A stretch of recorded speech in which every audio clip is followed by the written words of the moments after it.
Bienvenido a Radio Pax. En este episodio número 101 de esta segunda temporada, contamos una vez más con Edgar Pacheco, de Eso No Dijo Kant, quien estará respondiendo una serie de preguntas muy interesantes que tienen que ver con la eclesiología. Es decir, ¿es la iglesia invisible? Porque los reformadores vieron a la iglesia como el cuerpo indefectible de Cristo. Los reformadores no rompieron con la catolicidad, sino que la abrazaron. Edgar Pacheco estará defendiendo esta idea. Bienvenido una vez más a Radio Pax.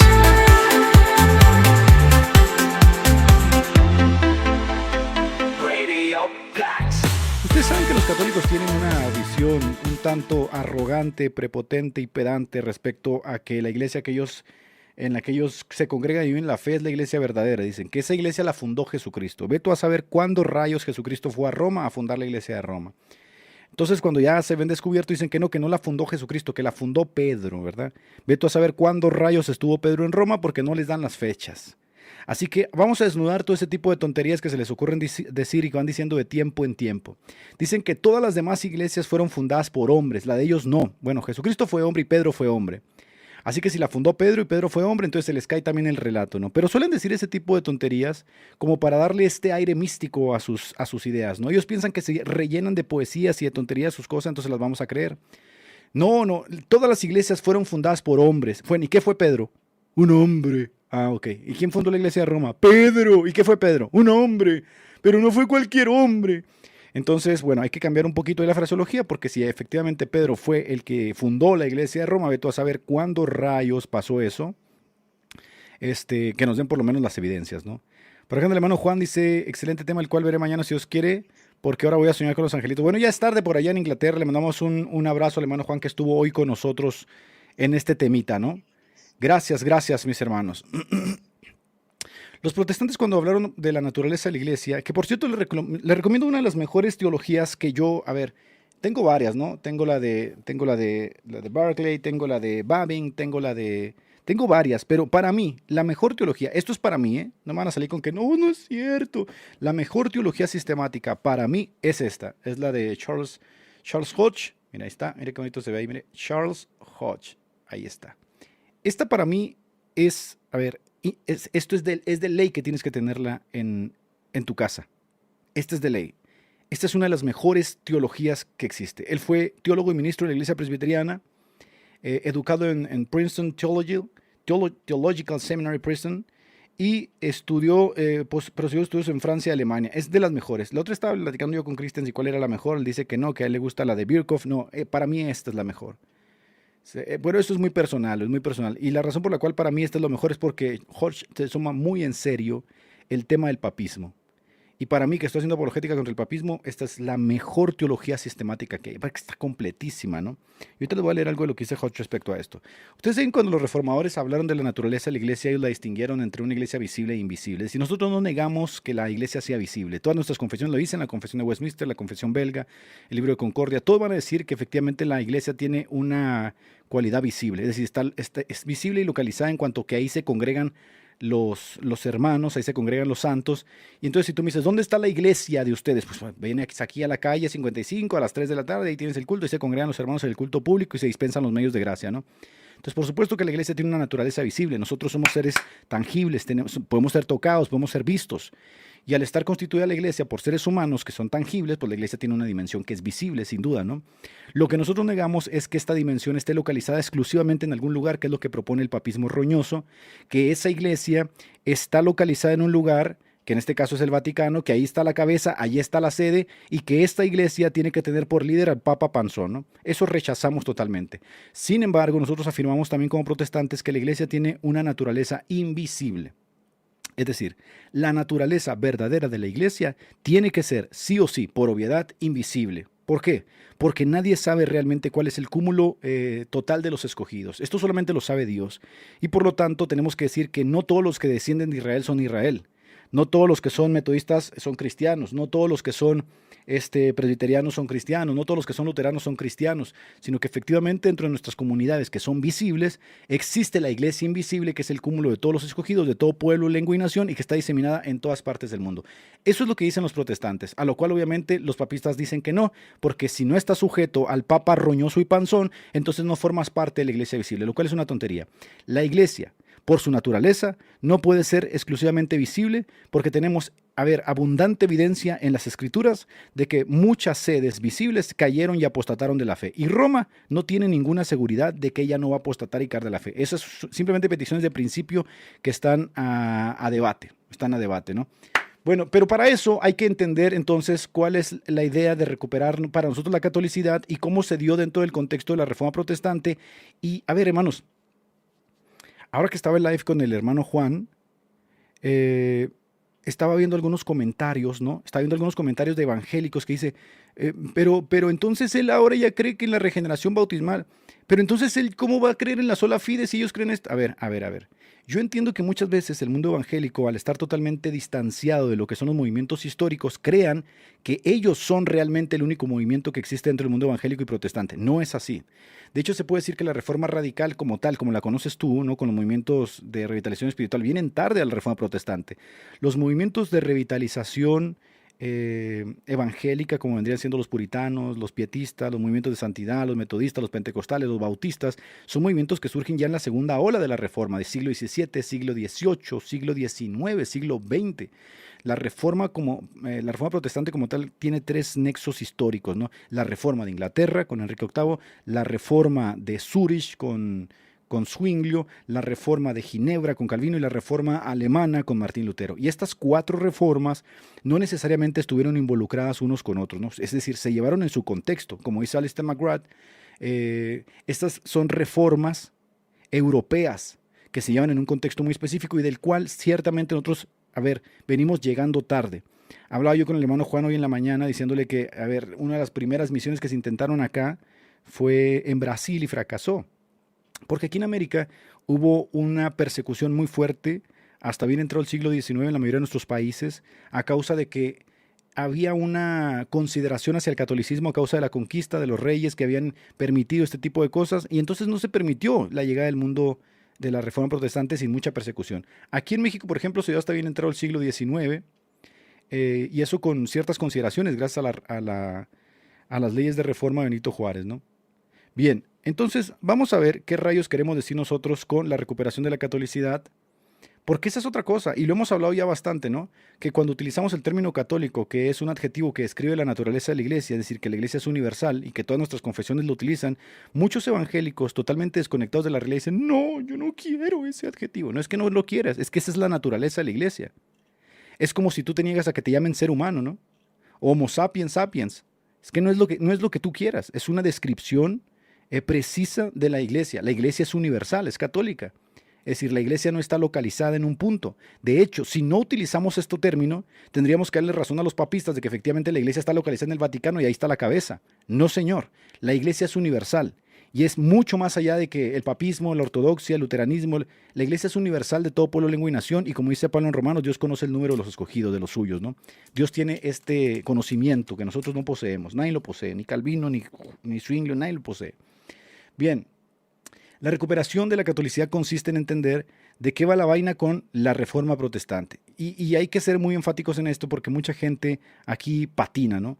En este punto aquí patina justamente porque crecieron en comunidades que son sumamente radicales, sumamente desconectadas de la historia, y entonces ellos quieren venir a replantear una nueva nomenclatura, pero con una suerte de huecos epistémicos y eclesiológicos, ¿no?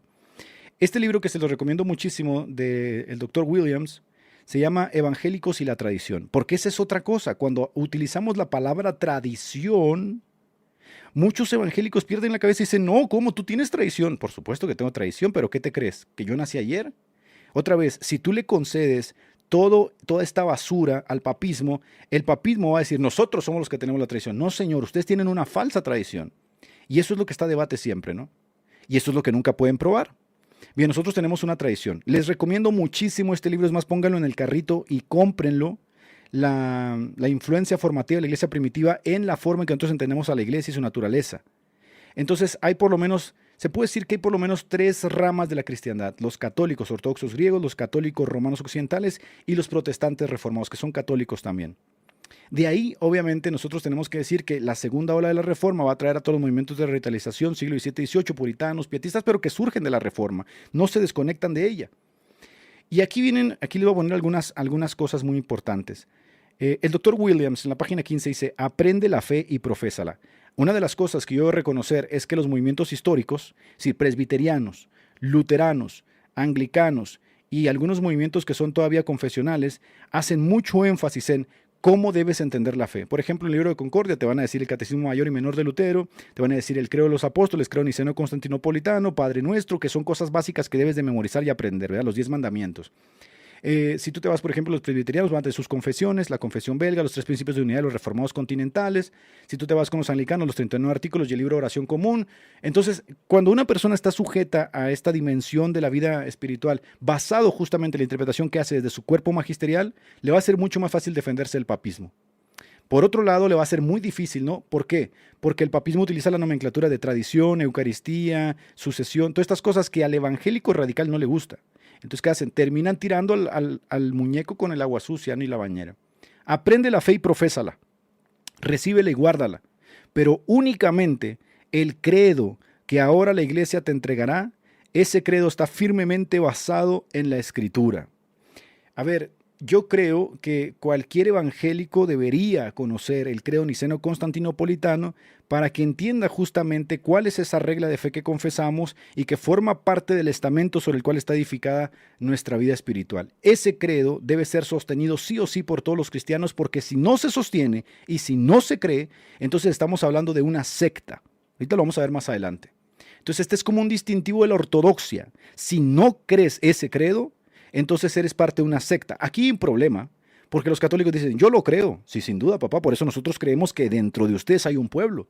Y los ortodoxos dicen: yo también lo creo. Sin duda, por eso creemos que dentro de ustedes hay un pueblo. Aunque en el credo los latinos le agregaron la cláusula filioque y que adoptaron todos los reformadores protestantes, aún así es verdad que los ortodoxos tienen el credo. El asunto no es creer el credo, porque hay dos problemas: unos le quitan al credo, como son todas las sectas aberrantes, y otros le agregan el credo, que está prohibido en la cláusula del Concilio de Éfeso. Vamos a ir parte por parte. Los artículos del credo no fueron ensamblados por elección humana. Las doctrinas más importantes fueron recopiladas de toda la Escritura para formar una sola exposición de la fe. Y quiero aprovechar bien el tiempo. El problema del papismo, como bien lo señaló el hermano Juan, es que es un imperialismo. Es decir, incluso hay momentos donde ha sido ultramontano. El papa ha sido como un César. Y se le ha conocido a esta etapa de ver al papa como un sucesor del César, como ultramontanismo. Miren, aquí es muy importante entender también un poco la historia, porque como ustedes saben, la sede del César fue trasladada a Bizancio, ¿verdad? Constantinopla. Y en el concilio de Calcedonia fue elevada la sede de Constantinopla al mismo lugar de la sede de Roma. De hecho, se le conoció como la Nueva Roma. Sin embargo, bien entrado el siglo V, Roma cae. Es decir, el Imperio Romano cae, que lo narra muy bien Agustín en su obra La Ciudad Santa, las dos ciudades, ¿no? La ciudad de Dios. Cuando el Imperio Romano cae, hay un vacío ahí. Queda un vacío legal, queda un vacío político y queda un vacío espiritual. Porque el César va a ser en el Imperio Romano un punto de cohesión para todos.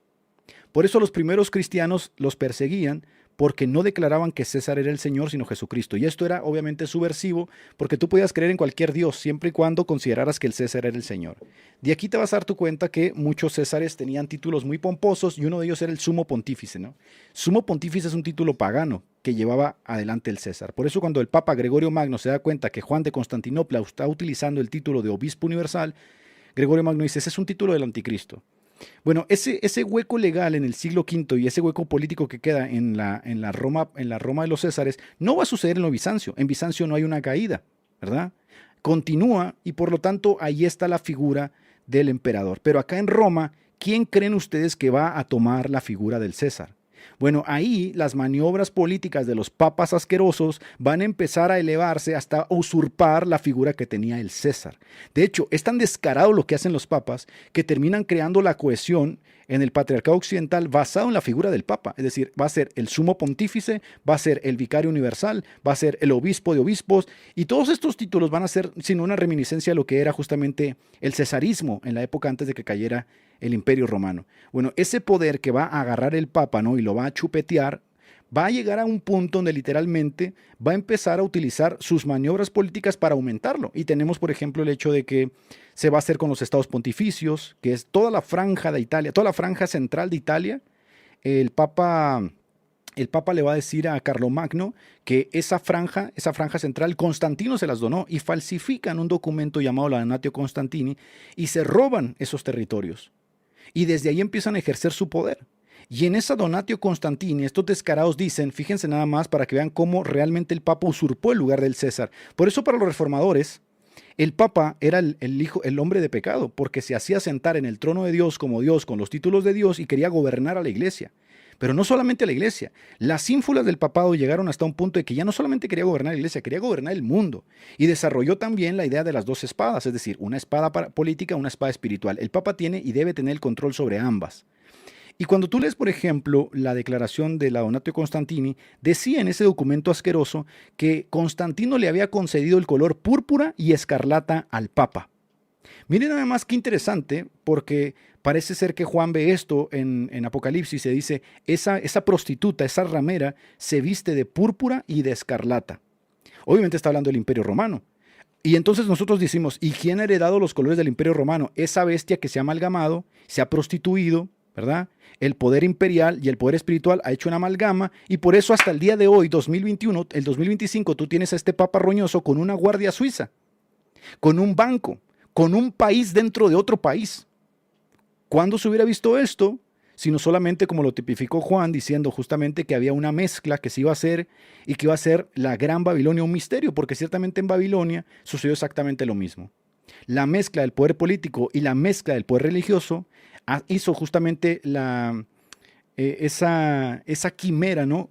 Esa quimera que contagió a todos los pueblos con su barbarie y con su basqueadero como fue Babilonia la pagana. Bueno, acá tenemos a la nueva Babilonia.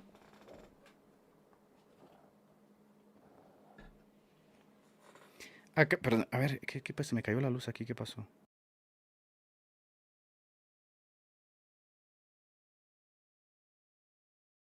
Disculpen ustedes, preciosos, ya. Bueno, esta nueva Babilonia hace exactamente lo mismo, mezcla todo el poder político de los Césares en la figura del Papa asqueroso, lo mezcla y entonces dice, yo tengo que tener todo el poder. Bueno, ¿por qué le estoy diciendo esto? Porque hay dos radicalizaciones aquí en cuanto a la naturaleza de la iglesia. Hay dos radicalizaciones. La primera es esta asquerosidad llamado papado, lo más aberrante, lo más nauseabundo, lo más putrefacto que puede haber, y junto con ellos todos los que estén sujetos a ese hombre de pecado, esa prostituta, esa ramera que se ha corrompido con todos los reinos de la tierra. Y a ver, igual te dice un día, ¿no?, que tú debes estar sujeto al Papa para ser salvo, y al otro día te cambia la opinión y te dice, no, mejor ustedes van a ser los hermanos separados. Un día se levanta este asesino, ¿no?, y termina haciendo la matanza de Bartolomé, 300,000 hugonotes, termina matando y celebrándolo con una campaña. El otro día pide perdón por las cruzadas. Un día se levanta y mezcla todo, ¿no?, y dice, vamos a bendecir a los homosexuales. Otro día termina quemando a los herejes. Entonces, esta asquerosidad llamado papado, o papismo, como le llamaron los reformadores, efectivamente engloba en su seno a todas las cosas nefandas que encontramos en el paganismo. Con la única diferencia es que ahora el papismo todo lo hace en el nombre de Cristo. Y de hecho fueron tan descarados que cuando le sacaban las tripas a los musulmanes, lo hacían en el nombre de Cristo diciendo Deus Bull. Esa era la frase que utilizaban los cruzados, Deus Bull, Dios lo quiere. Dios quiere que le saques las tripas a los musulmanes. Y son tan descarados todavía que dicen, y tienes que estar agradecido, tienes que estar agradecido de que nosotros ganamos la batalla de Lepanto, porque si no Europa hubiera sido conquistada. Porque obviamente a los papistas Dios los mandó a conquistar los países, ¿verdad?, sacándole las tripas a la gente. Son tan descarados que cuando tú les hablas del ídolo aberrante ese de la Guadalupe, te dicen, no, pero si no fuera por ese ídolo, tú estarías sacrificando personas. Entonces son tan pragmáticos y descarados que igual les da, si un día le sacan las tripas a alguien, a otro lo montan en el potro, a otro le meten un gato a las mujeres embarazadas, como la matanza de San Bartolomé, y al siguiente día te dicen, somos hermanitos todos, vamos a besujearnos todos. Así es la ramera. Por eso, cuando uno hace la distinción de esta ramera y la iglesia verdadera, dice que qué rayos tiene que ver esta ramera con la iglesia verdadera de nuestro Señor Jesucristo, que es santa en su naturaleza. Y son tan descarados que cuando uno los descubre, dice, oye, a ver. Tú tuviste un papa que literalmente se murió fornicando con una mujer como un perro asqueroso. ¿Y qué te dice? No, es que tiene que haber trigo y cizaña. Ok, si hay trigo y cizaña, entonces ¿por qué niegas la naturaleza invisible de la iglesia? Pero es que lo más interesante de todo esto es que hacen maromas, ¿no? Para tratar de defender a todos estos papas asesinos, pederastas, pérfidos, blasfemos. Toda esta maraña está ahí. Ese es un lado, una radicalización, el papado, ¿no? La iglesia como institución anclada a un punto específico dio como resultado el papismo. Pero ver a la iglesia como innecesaria en el proceso de resguardo de la verdad dio otro lado, otro tirón, que es el radicalismo evangélico. Ambos, papismo y radicalismo evangélico, son dos caras de la misma moneda, porque uno utiliza la naturaleza de la iglesia para erigirse con todo el poder y el otro la desprecia. Entonces no es correcto. Los reformadores, en cambio, vieron a la iglesia como el cuerpo indefectible de Cristo que por gracia soberana preserva la verdad y persevera en la verdad. Y los reformadores no rompieron con la catolicidad, sino que la abrazaron. Este libro que también se los recomiendo, que What It Means to Be Protestant, de Gavin Ortlund, se los recomiendo muchísimo. Creo que es el último que sacó Gavin Ortlund. Y es de los pocos apologistas de habla inglesa que por lo menos tira factos ahí de tiempo en tiempo y no les tiene miedo a los católicos. El protestantismo, en la página 32, dice, el protestantismo niega la afirmación de que cualquier jerarquía institucional única constituye la única iglesia verdadera. Porque recuerden, la iglesia visible para el papado tiene que ser episcopal, con un viejo roñoso que se hace llamar el vicario de Cristo, y todos tienen que estar sujetos a él. Esa es la concepción que tienen los papistas justamente de la iglesia visible. Por el contrario, los reformadores mantienen que la iglesia visible se extiende a través de múltiples instituciones unidas por la fe en Cristo y no por estructuras específicas. Y esto no solamente es bueno, sino que es bíblico.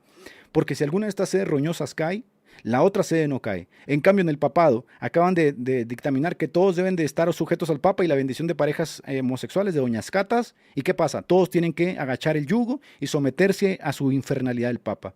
Bueno, aquí en el libro de Charles Hodge, aquí, dice exactamente lo mismo. En la página 93, se lo recomiendo, dice, la teoría papista supone que la iglesia es una organización externa y visible, sino que también debe estar organizada de una manera definida y prescrita. Pero esta suposición no solo es irrazonable, sino que no es escritural, porque no se prescribe una forma esencial de gobierno para la iglesia en el Nuevo Testamento. De hecho, para quien no lo sepa, la palabra episcopos y presbítero fueron utilizadas de forma alterna e indistinta en el Nuevo Testamento. Y por eso, como dicen hoy la mayoría de los eruditos católicos, efectivamente, hasta el siglo II no había emergido el episcopado monárquico en la iglesia primitiva de Roma. No existía. Lo que sí vemos es un cuerpo colegiado de presbíteros, de ancianos, de obispos, pero el obispo no estaba por encima. Eso se fue creando, lo cual demuestra justamente que es pragmático y fue surgiendo a causa de las necesidades de la propia iglesia. Pero es que esto tampoco debe sorprendernos, porque ya vemos esta necesidad, por ejemplo, cuando surgen los diáconos. Los diáconos surgen por una necesidad muy específica: servir a las mesas de las viudas. Punto, se acabó. Entonces, efectivamente, lo que dice aquí Hodge es verdad. Aparte de que es contrario a todo el espíritu y carácter del evangelio, que la iglesia en todas sus partes esté organizada bajo un obispo. Es decir, cambiamos a Jesucristo por el César. No, César no es nuestro Señor, Jesucristo es la cabeza. Pero esto dice que esta no es, que la cabeza tiene que ser ese papa nauseabundo y putrefacto, ¿no? Pero aún, dice Charles Hodge, si le concediéramos que la iglesia fuera una sociedad externa y que tuviera que estar organizada conforme a un plan, esta es una suposición gratuita, que este plan deba ser papal, episcopal y papal. Entonces, hay muchas cosas que los papistas afirman que no se pueden sostener. Aparte, miren, esto es una cosa que los papistas no pueden responder. Ellos dicen que tenemos que estar sujetos al papa, a su papa, a esos papas asesinos, encubridores de pederastas, y que debemos porque Dios así lo quiso en Mateo 16, 18, ¿verdad? Esa es la clásica. Bueno, Mateo 16, 18 no se usó hasta el siglo IV para esto, con ínfulas papales. Y cuando se utilizó por primera vez por el Papa Esteban, de inmediato aparece Cipriano de Cartago diciendo, no, el modelo es confederado. No hay un obispo de obispos entre nosotros. Pero es que de tiempo en tiempo la iglesia ha tenido el mismo problema. Por ejemplo, Gregorio Magno, cuando se da cuenta que Juan de Constantinopla, Juan el Ayunador, se hace llamar obispo de obispos. Gregorio Magno dice exactamente lo mismo que dice Cipriano. No te puedes llamar obispo de obispos, porque si te llamas obispo de obispos, está dando por hecho que hay un obispo universal sobre todos nosotros, y no es así. Y que vamos a ser nosotros de los obispos que son hermanos nuestros, decía Gregorio Magno. Sin embargo, en el siglo XVI, el Concilio de Trento y luego el Concilio Vaticano pervirtieron totalmente eso y dijeron, no solamente obispo de obispos, sino infalible, papá. Entonces, es una asquerosidad del papado que no se le pueden conceder este tipo de cosas. En la página 28 dice, del Dr. Williams, las confesiones de fe y los credos eran los pilares que articulaban las verdades esenciales de la fe cristiana. Los credos y las confesiones no solo consideraron la ortodoxia, sino que también servían como herramientas para transmitir la fe en comunidades diversas. El protestantismo se entiende como un movimiento de renovación dentro de la una, santa, católica y apostólica iglesia. Y lo repito para los evangélicos radicales, nosotros confesamos el credo que dice que la iglesia es una, santa, católica y apostólica. Una, porque esta iglesia es por naturaleza una sola y está distribuida en todo pueblo, lengua y nación, y su naturaleza esencial y espiritual es invisible, por cuanto el número de los escogidos no puede ser conocido por los hombres. Es santa justamente porque ha sido santificada y lavada y purificada en la palabra, como dice la Biblia, y por lo tanto todos los que militan en ella son santos. Hay otra cosa ahí, porque el papismo también pervirtió esto. Santos es ese panteón de muertos, ¿no? Ese panteón de muertos que ellos canonizan bajo la autoridad que ellos mismos se arrogan. Cuando tú vas a la Escritura, tú no ves que Pablo le escribe a los muertos, ¿verdad?, de Éfeso, o a los muertos de Roma. No, le escribe a los santos que están vivos, porque esos militan en una iglesia santa. Por eso decimos la iglesia es santa, y los que militan en ella son santos. Efectivamente, porque han sido lavados, es la iglesia de los regenerados. Y uno espera entonces que todos aquellos que conforman la iglesia sean esos regenerados que han sido santificados, como dice 1 Corintios 1:31. Y si ya fueron santificados, es decir, gozan de una santificación posicional, efectivamente, si gozan de una santificación posicional, entonces ¿por qué no habríamos de llamarlos santos? Si Pablo los llama santos a los que forman parte de esa iglesia. Porque Roma la papista, Roma la asquerosa, creó un panteón de muertos. Y luego te dicen, pero no están muertos. Ay, ¿por qué Pablo los llama muertos en Cristo? ¿Por qué Pablo llama a los muertos muertos? Y estos tíos dicen que no, que son santos que deben de ser invocados, ¿verdad? Eso te dicen los papistas. Pero ¿sabes qué pasa, hermano? Yo te voy a decir qué pasa. Que esta basura es lo mismo del paganismo romano. En el paganismo romano también había un panteón de dioses a los cuales podía acceder el feligrés, que incluso ahí anduvo involucrada la mamá de Agustín y tuvieron que reprenderla, un panteón de dioses donde tú podías comprar figuritas. Vaya usted a Google y ponga los penates, así se llaman las figuras que custodiaban los hogares. Y tú comprabas la figurita, ¿verdad? Y te la llevabas al hogar y le ponías veladoras. De hecho, en la película de El Gladiador hay una escena justamente donde se hace eso. Se pone al gladiador con una figurita y luego le ponen veladoras, ¿no? Y le ponen, porque esos eran los penates. Bueno, eso lo hereda Roma, como hereda toda la asquerosidad del paganismo, lo mete dentro del cristianismo y dice, ahora es cristiano todo esto, ¿no? Ahora es cristiano. Entonces, ¿qué van? Ve tú, por ejemplo, a la calzada de la Basílica de Guadalupe. Yo creo que es 1 kilómetro entero donde todas las tiendas venden todos estos yesos roñosos. Yesos con peluca, yesos con ojos de vidrio. Tú compras el muñequito, luego entras a la basílica para que el padre pederasta te lo bendiga y luego te lo llevas a la casa y ahí lo pones en la casa, ¿no? Mudo, ciego, sordo, inservible y asqueroso. Ahí lo pones en la casa y luego te hincas ante él. Y le prendes veladoras para que te lo cuide. Bueno, eso es herencia del paganismo. Por eso para los católicos romanos la palabra santo no aplica para los que conforman la iglesia, sino para los muertos. Y cuando tú abres la Biblia y dice a los santos que están en Roma, a los santos que están en Éfeso, a los santos que están en Corintio, bueno, el católico debe entender que esas personas estaban muertas, ¿no? Porque santos son solamente los que fueron canonizados por el Papa pederasta, el Juan Pablo II, ¿no? Que bababa como San Bernardo cuando ya estaba a punto de morirse. Esos son los santos para ellos. Otro problemón, porque derivado justamente de este entendimiento se desarrolla todo el asunto del purgatorio. Y en el purgatorio se desarrolla todo el asunto de las indulgencias. Y en las indulgencias se desarrolla todo el asunto de la misa sacrificial, que es una blasfemia. Y de la misa sacrificial se desarrolla el asunto de que el sacerdote tiene el poder para bajar a Cristo del cielo. Y de ahí vienen las llaves de Juan 20:20. Es decir, todo está pegado, gente. No crean ustedes que se le fue una al catolicismo. Todo lo pegaron. Y todo es un sistema blindado para mantener a la gente cautiva en la mentira. El protestantismo se entiende mejor como un movimiento de renovación dentro de la una santa, católica, universal y apostólica. Somos iglesias apostólicas, por supuesto, porque estamos fundados sobre la base de los apóstoles, siendo la piedra principal del ángulo Jesucristo. Y los apóstoles a nosotros nunca nos enseñaron esa estupidez de andar besando cuadros, ¿verdad? Usted no va a ver en la escritura a los apóstoles besuqueando cuadros, o sacando hostias en procesión por las calles, o arrastrándose como gusano con una imagen, ¿no?, de San Tarcisio o de Esteban, ¿verdad que usted no lo va a ver? No aprendieron estas cosas de los apóstoles porque ellos eran judíos.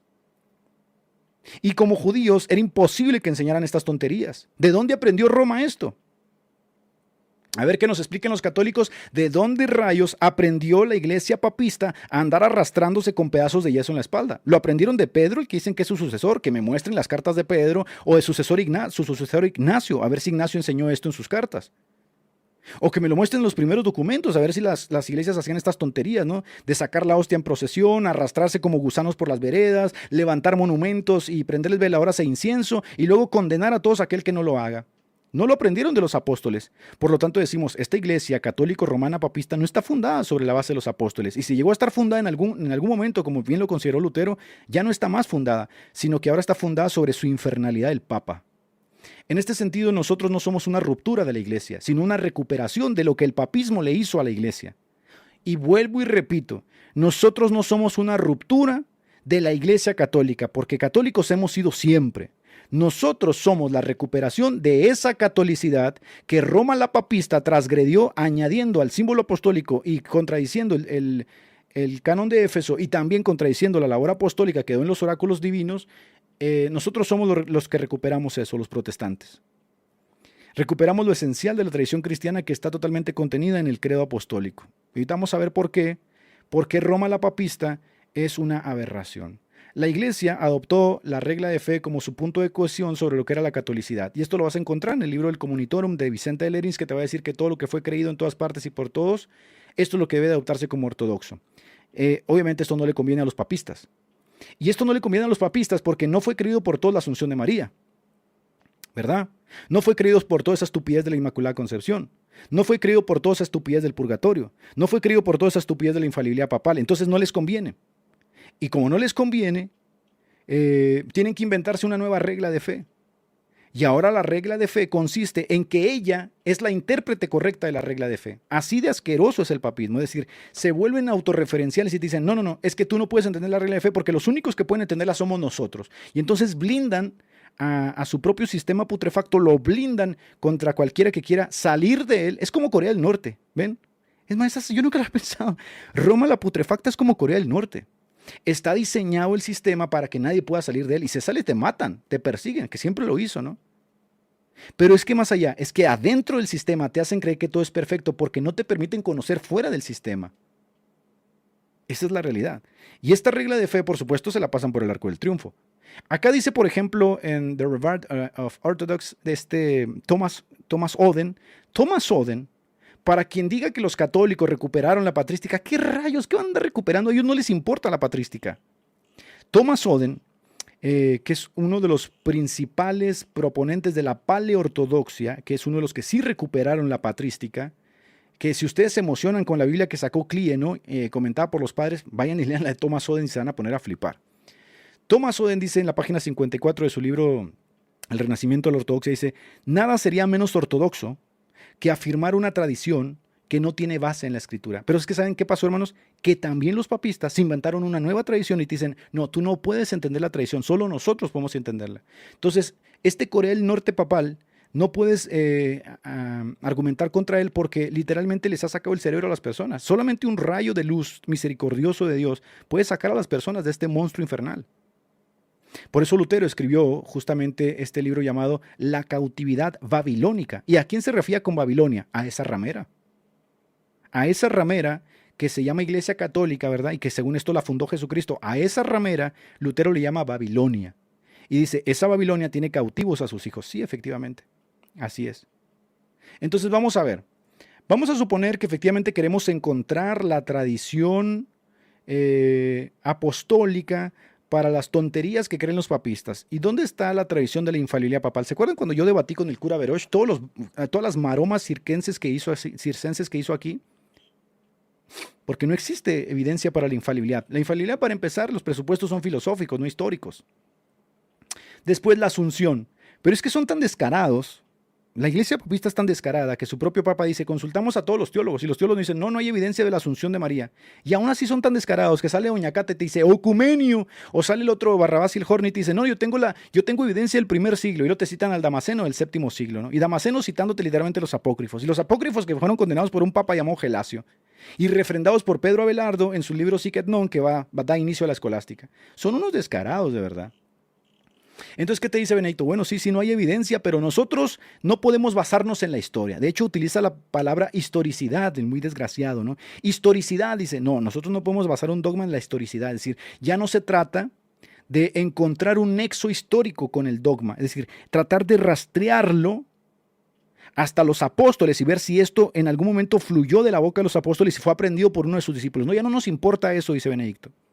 Bebiendo justamente las aberraciones de Henry Newman, que les enseñó a pensar así.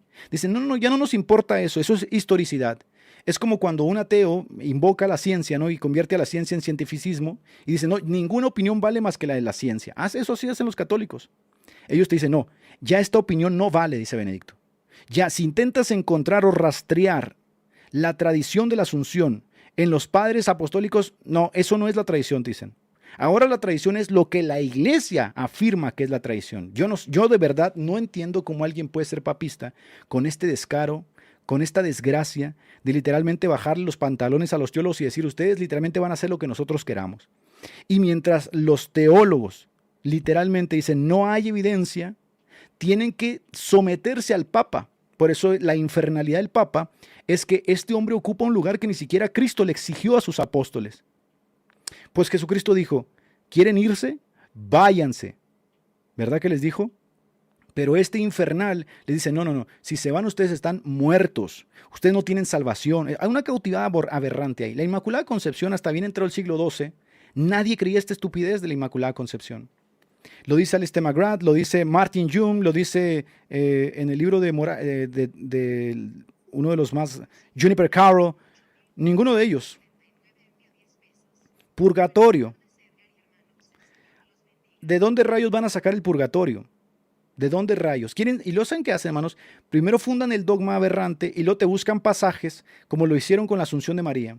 O como lo hicieron con la Perpetua Virginidad, cuando se ven sumamente desesperados, te buscan pasajes aleatorios y sale como el pasaje de Ezequías, que utilizaron en la época primitiva para decir, esta puerta permanecerá cerrada y por aquí no pasará nadie porque Dios pasó por ella. Y uno dice, ¿cómo? ¿Dios tuvo relaciones con María o cómo? Pero así de estúpido son los dogmas, ¿verdad? Pero bueno, vamos a continuar. En la página 25, Gavin Norland dice, el Concilio de Trento representa una desviación de la catolicidad al colocar la tradición y la escritura en un plano paralelo, pero bajo la autoridad infalible del magisterio de la Iglesia. Esto dio a la Iglesia de Roma el poder de imponerle los errores a las conciencias de los laicos, eliminando la posibilidad de una reforma interna. Escuche bien lo que le estoy diciendo al papismo.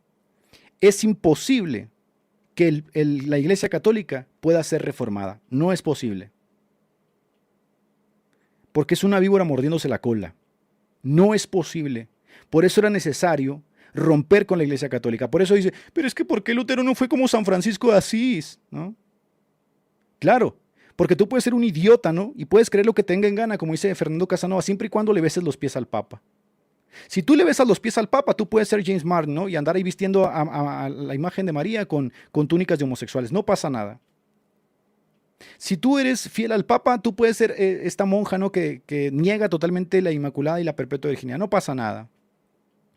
Entonces, fíjense cómo actúa. Pero ¿por qué Lutero no fue como San Francisco de Asís? Porque San Francisco de Asís hizo una reforma interna pero moral, es decir, se opuso a los cambios morales de los curas, ¿no? Y todo, ¡ay, qué bonito! Sí, San Francisco. Lutero dijo, no, al infierno toda esa vaina, ¿no?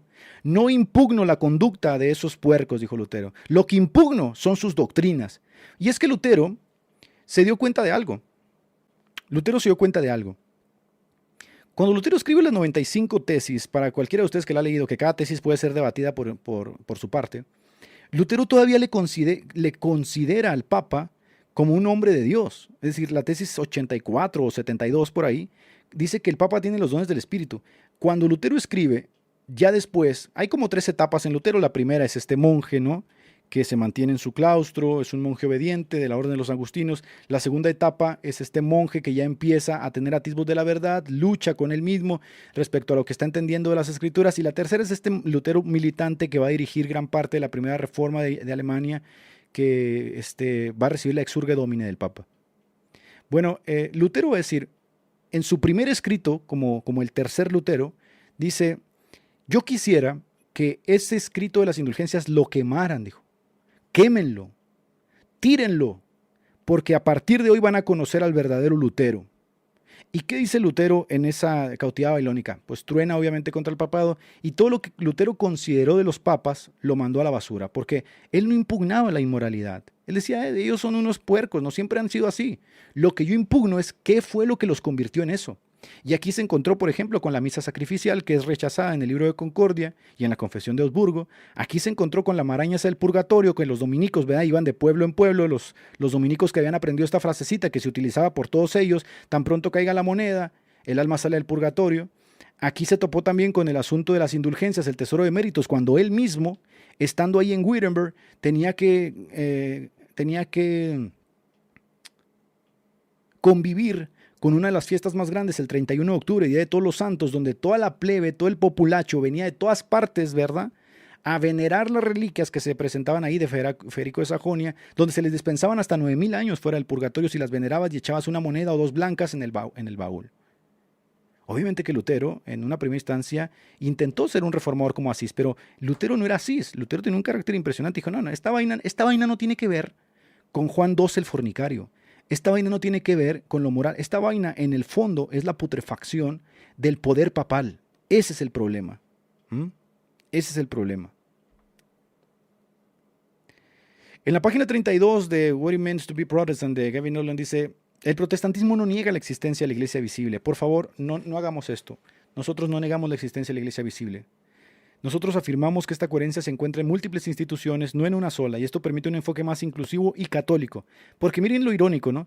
Llamamos a la iglesia católica católica, los católicos romanos se llaman católicos, pero dicen que su sede está en el Vaticano y que católicos son los que están en comunión con el Papa. Y si no estás en comunión con el Papa, aunque tú creas en Jesucristo como el Señor, tú no eres católico, lo cual es una estupidez porque el adjetivo católico es universal. Nosotros en cambio decimos, sí, la Iglesia Católica en su conjunto es todos aquellos que forman parte de los escogidos, estén dentro del papismo, estén dentro de la ortodoxia, estén dentro de los protestantes, en donde quiera que ellos estén. Porque al final de cuentas, nosotros no predicamos luteranismo, ni tampoco predicamos metodismo, ni tampoco andamos predicando por ahí bautismo, ¿verdad? Predicamos a Cristo y a Cristo crucificado. Y quien quiera seguir a Cristo lo puede hacer indudablemente en cualquiera de estos lugares. Sin embargo, va a ser mucho más difícil en algunos lugares que en otros, porque en el papismo, para empezar, y en la ortodoxia, hay ciertas consideraciones que tenemos que tomar en cuenta. Dice por acá, González dice, el poder político y económico es el motor del ICAR. No importa la salvación, no importa la verdad, secuestran las conciencias. Justamente así es, así mismo es. Entonces, continuamos. Estas son las tres ramas de la cristiandad, que vendría siendo el papismo asqueroso, la ortodoxia griega, que, aunque mantuvo mucho de la iglesia primitiva, también, yo siempre lo he dicho, la iglesia ortodoxa le dio muchas concesiones a Roma, y el resultado fue el evidente, ¿no? Y tenemos al protestantismo. De hecho, Martín Lutero le envía la Confesión de Augsburgo a los griegos la rechazan por su compromiso de estar mucho más cerca de lo que fue la iglesia papista, ¿no? También hay que decir que Cirilo Lucares y otros ortodoxos se hicieron o abrazaron el calvinismo cuando tuvieron contacto con las ideas reformadas, pero la mayoría del mundo griego no tuvo contacto con las ideas reformadas. Había una separación,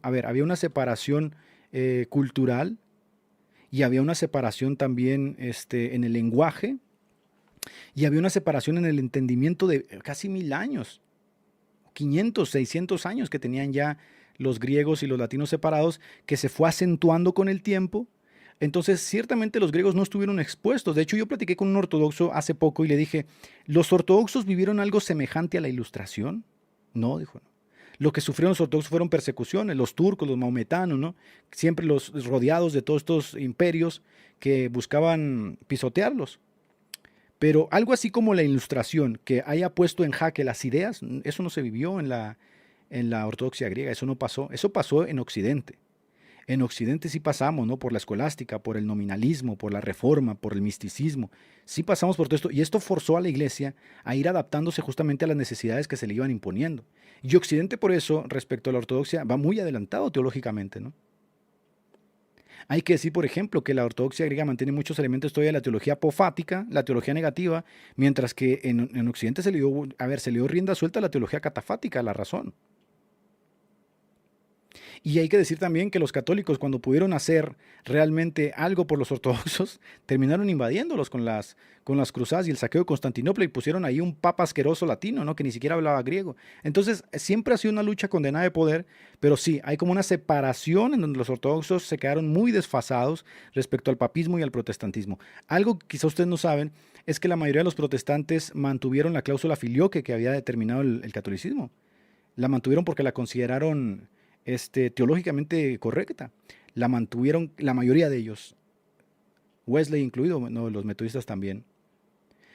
Continúo. A pesar de la corrupción y los errores, dice que viendo en la página 45, el Espíritu Santo ha sostenido la iglesia en cada generación, preservando un remanente fiel. Más de 60 veces en el Antiguo y en el Nuevo Testamento se habla la palabra remanente para referirse justamente a este pueblo.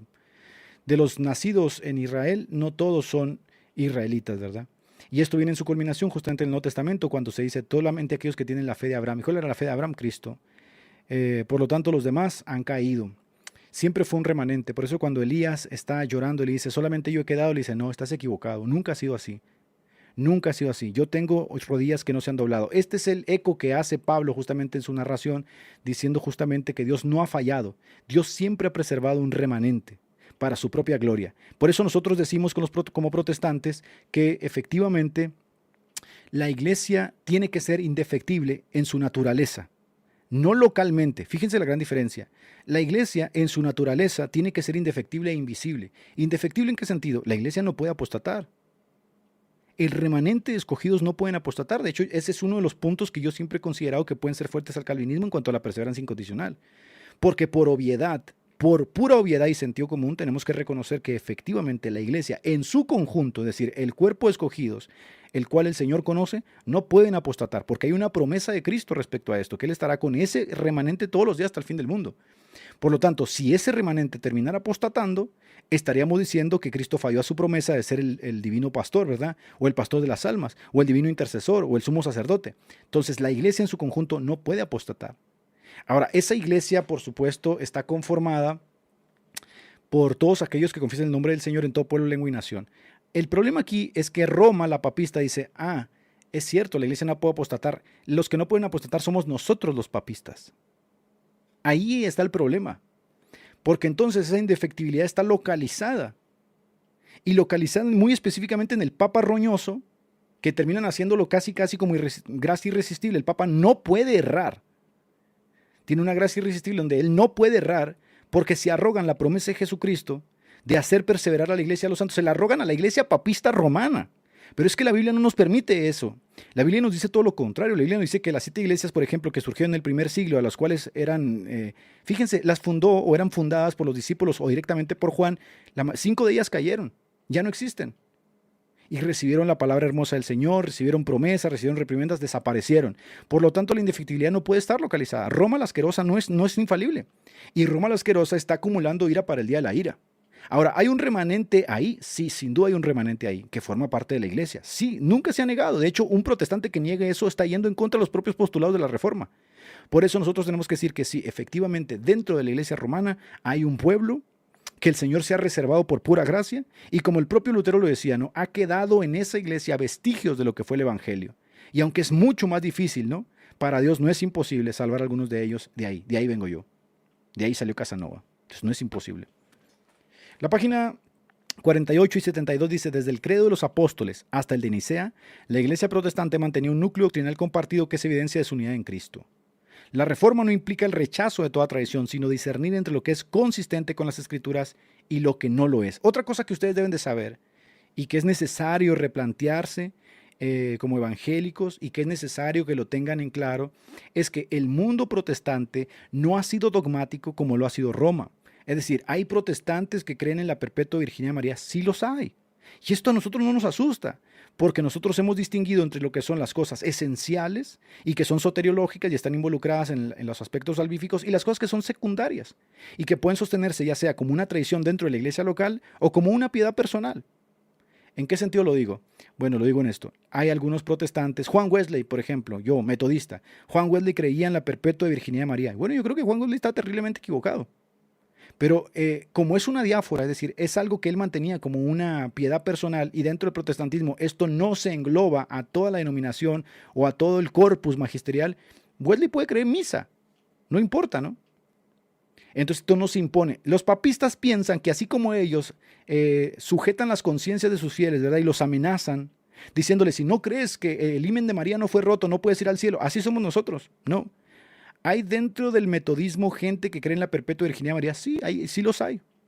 ¿Hay gente dentro del metodismo que cree en la impecabilidad de María? Sí los hay. Lo que no creen es la Inmaculada. Esa estupidez de la Inmaculada no lo cree ningún metodista. Creen en la impecabilidad. ¿Qué quiere decir? Que María fue preservada, no el pecado original, sino que fue preservada para ser santa, como muchos otros hombres en el Nuevo Testamento que fueron escogidos del vientre de su madre, por la obra del Espíritu Santo. La reforma no implica el rechazo a las tradiciones. Nosotros tenemos tradiciones locales, sin duda. Las propias formas litúrgicas que muchas iglesias mantienen son tradiciones locales. ¿Qué quiere decir esto? Que no son vinculantes. Son vinculantes en cuanto a aquel que decide militar en esas iglesias. No, yo no puedo ir a una iglesia que tiene sus propias tradiciones y quieren pasármelas por el arco del triunfo. Pues mejor no vaya, papá, porque usted va a ser una piedra de tropiezo. ¿Qué se tiene que hacer entonces? Se tiene que ser consciente que cuando uno va a militar en ciertas comunidades evangélicas, uno debe ser responsable de las cosas que la iglesia evangélica donde usted va a militar sostiene. Para no ir en contra de la conciencia, entonces, yo no voy a ir a meterme en una iglesia que es paidobautista, siendo yo un tremendo antipaidobautista, ¿verdad? Porque por si no sabía, la mayoría de las iglesias protestantes son paidobautistas. Lo son los anglicanos, lo son los luteranos, lo son metodistas, lo son los presbiterianos, lo son los nazarenos. Hay algunos pentecostales que son paidobautistas. Entonces, yo no puedo simplemente decir, no, todos están podridos, ¿no? Y la mía, no, señor. Ahora, voy a conceder algo aquí. Miren, escuche lo que voy a conceder y para que no digan que soy injusto. El paidobautismo es una tradición muy antigua, pero no necesariamente tiene que ser una tradición apostólica. Escucha otra vez, el paidobautismo es una tradición muy antigua, pero no necesariamente es una tradición apostólica, porque no tenemos ecos del paidobautismo en los padres apostólicos, y hay que ser honestos respecto a ello. No existe evidencia en la Didache, no existe evidencia en el pastor de Hermas, no existe evidencia en Papías, no existe evidencia en Policarpo. Es más, Policarpo fue bautizado de grande.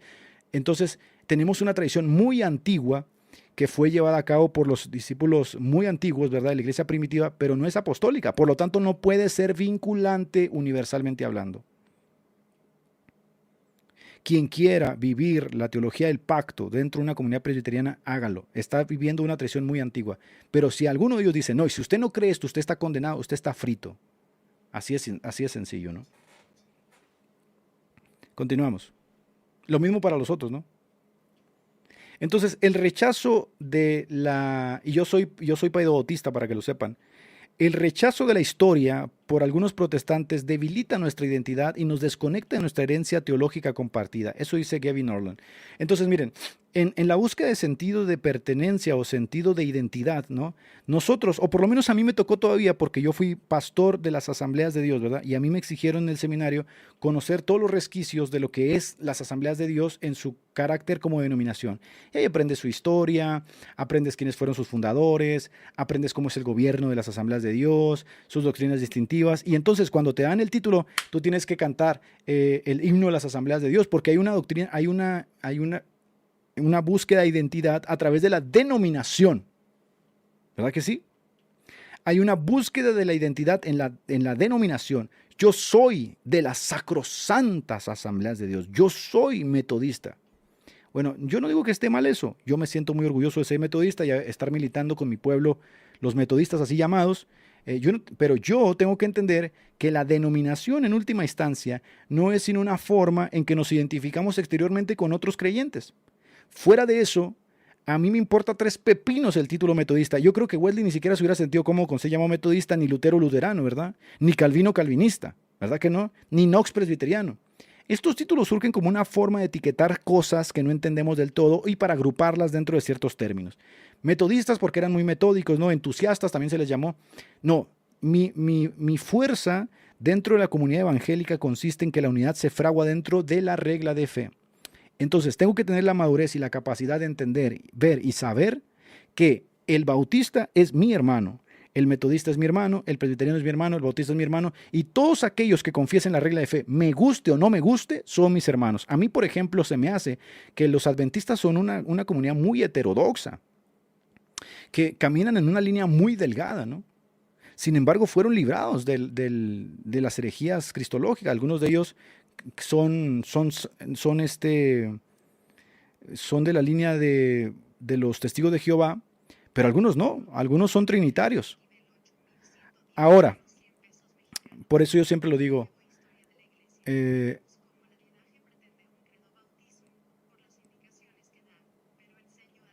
claro, bien hecho, hermano, bien hecho por ahí el que dijo que está enseñando a la congregación a ser tolerante. Miren,